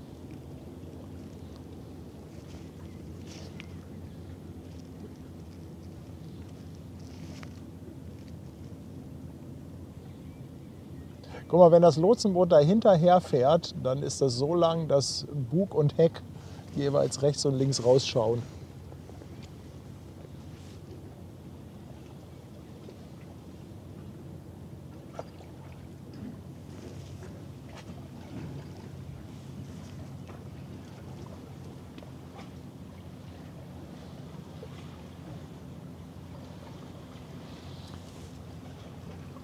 Ja, die Costco Shanghai ist bei Wedel, also die braucht ja dann noch, bis sie hier ist das ja auch eine Dreiviertelstunde, ne?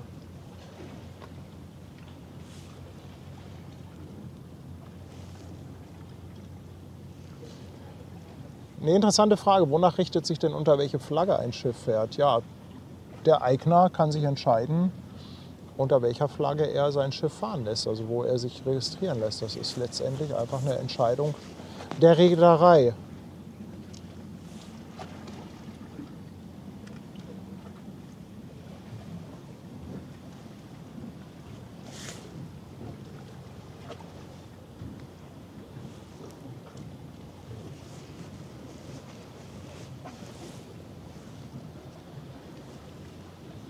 Lutz hatte übrigens geschrieben, ich kann Donnerstag mit seinem Chef ein Bierchen auf der AIDA trinken. Ist auch ganz schön, wenn der Chef aus dem Haus ist. Also auf jeden Fall kann er mal live gucken, ob er noch drauf ist. Guck mal, im Oder ob er noch da Hintergrund ist. haben wir ein Fischerboot, einen kleinen Fischkutter. Die Wo finde siehst ich du- ja auch immer Wo süß. siehst du den? Ach, da, ja, tatsächlich. Kommst du da noch näher ran? Näher ran. So. Weiter komme ich nicht.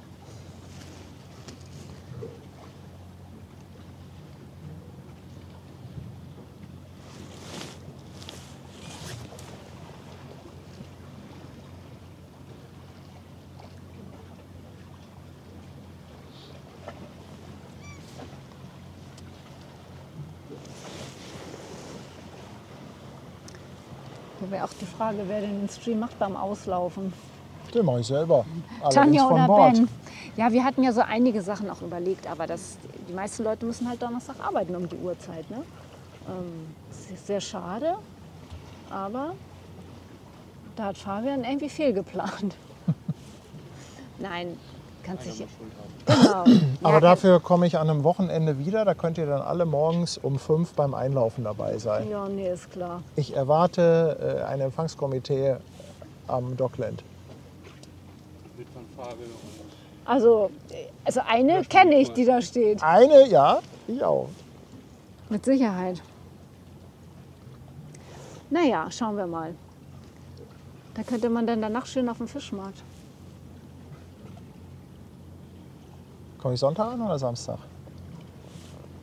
Also nach meiner Rechnung Sonntag, aber ich kann dir das nicht ganz genau sagen. Du bist 10 Tage weg und fährst am Donnerstag. Das ist zu hoch. Guck mal, Katrin hat sich extra freigenommen für Donnerstag. Und das ist ja auch Das ist ja verrückt. süß. Kommst du denn zum Anleger oder guckst du nur zu?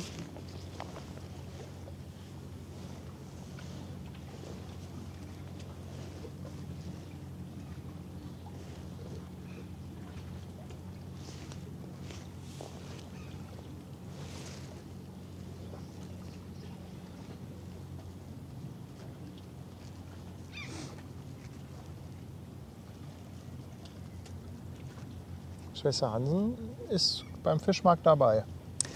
Ja gut, Schwester Hansen, dann haben wir jetzt einen Deal. Aber ich komme ja so schnell nicht vom Schiff runter. Also ihr könnt dann Ich kann auf aber dem- mit Anja super allein auf den Fischmarkt gehen, dazu brauchen wir dich gar nicht. Dankeschön. Danke. Nein, bis dahin bist du doch lange nicht vom Boot, aber wir können dich dann danach zusammen abholen. Was hältst du denn davon? Ja, Nee, wenn man da schon irgendwo am Dockland steht, dann noch mal kurz über den Fischmarkt. Es sei denn, er lässt sich am Anleger raus. Kannst ja mal fragen. ich kann doch mit dem Lotsen vom Bord gehen. Stimmt, gute Idee. Das Gepäck können wir später holen. Wunderbar, so machen wir das. Vielleicht kommt der Lotse dann ja auch mit auf den Fischmarkt. Wenn er eine Uniform anzieht, dann hätten wir vielleicht ein Match.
Johann schreibt, ich muss das Frühstück noch mitnehmen.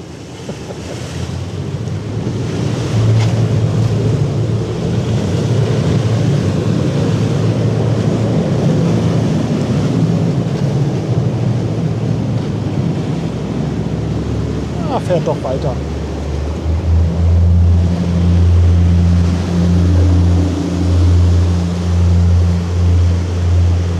Das Frühstück können wir dir denn vom Fischmarkt mitbringen. Oh ja. Wann kommt man denn eigentlich runter von der AIDA? Ist da irgendwie was, wenn die angelegt hat, wann man da runterkommt? Also Angie schreibt hier gerade, am schnellsten kommt man vom Schiff, wenn man den Koffer selbst mit von Bord nimmt. Sonst muss man bis etwa 10 Uhr warten. Ich kann den doch auch hier von Bord werfen, Kannst oder? auch den Lotsen den Der Koffer schwimmt doch. mitgeben. Du kannst den Lotsen den Koffer mitgeben. Ich meine, wenn das vielleicht Donatus ist. Das wäre lustig. Das wäre lustig. Naja, aber du kannst ja auch ganz easy machen. Ich meine, du musst ja da ja nicht flüchten, oder? Na gut, wie ich dich kenne. Wenn das Ding angelegt hat, will ich auch weg. Dann will ich nach Hause zu meiner Frau und den Hunden. Naja, aber wenn wir dann noch auf dem Fischmarkt sind, dann müssen wir auch erstmal hinfahren. Und wenn wir dann noch einen Kaffee holen bei unserem Lieblingsbarista Lecker, lecker, lecker, lecker. und ein paar schöne gefüllte Quarkbällchen, das könnte ein bisschen dauern.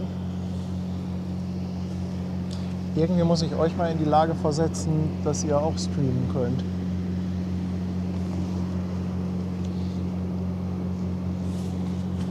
Naja, das hatten wir ja schon mal vor. Da passte dir das dann aber mit unserer Qualität, die wir abliefern, nicht so wirklich. Kannst ruhig sagen.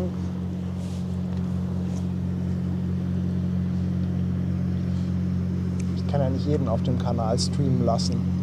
Nein, nicht jeden. Wir haben also, ja, sorry, wir haben ja wohl eine dazu. Qualitätsehre zu verteidigen. Genau. Und das passte dir dann wieder nicht, dass die Mädels das nicht hinkriegen.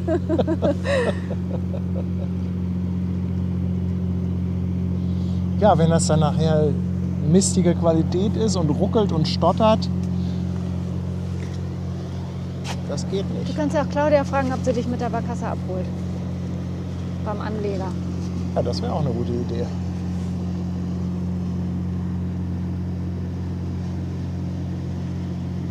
Ja, Schwester Hansen sagt, mit dem Handy würden sie das sicher hinkriegen, ja.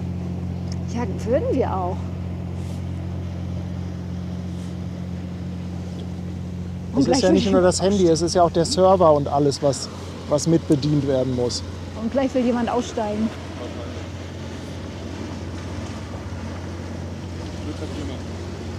So, ich finde, wir haben einen schönen Stream gehabt, Finde ich oder? jetzt aber auch.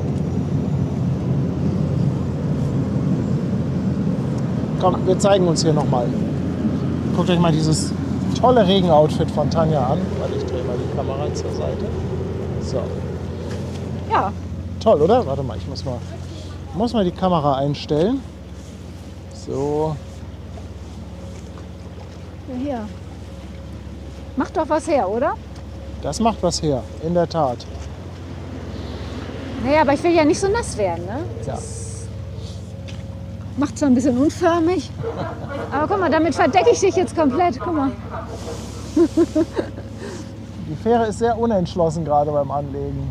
Wenn jemand raus will, dann den Knopf drücken. Also wenn ihr aussteigen wollt am Bodener Ufer, ihr müsst auch den Knopf drücken. Ganz Genau. wichtig. Das hatten Ja? wir doch hier am Sonntag, Ja. als wir den Frühstream hatten, auch. Und die ärgern sich halt immer, wenn sie dann anlegen und keiner ein- oder aussteigt. Die ärgern sich nämlich gerade über Martin, der da steht und so aussah, als ob er einsteigen will, aber nur ein Foto gemacht hat. Ja, Mensch, also ich fand, das war trotzdem ein schöner Stream, auch mit der kleinen Regenunterbrechung. War jetzt nicht so schlimm, wie ich dachte, haben wir, glaube ich, ganz gut überstanden. Und ja, mir hat es auf jeden Fall Spaß gemacht. Falls ihr das heute Morgen nicht gesehen habt, werft da noch mal einen Blick rein. Die Aktion mit der Hafen hilft. Das hat also ein ganz, ganz tolles Projekt. Das hat richtig Spaß gemacht mit einer ganz tollen Interviewpartnerin. Also da würde ich auf jeden Fall noch mal durchseppen. Vielen Dank, dass ihr dabei wart, sowohl heute Morgen als auch jetzt.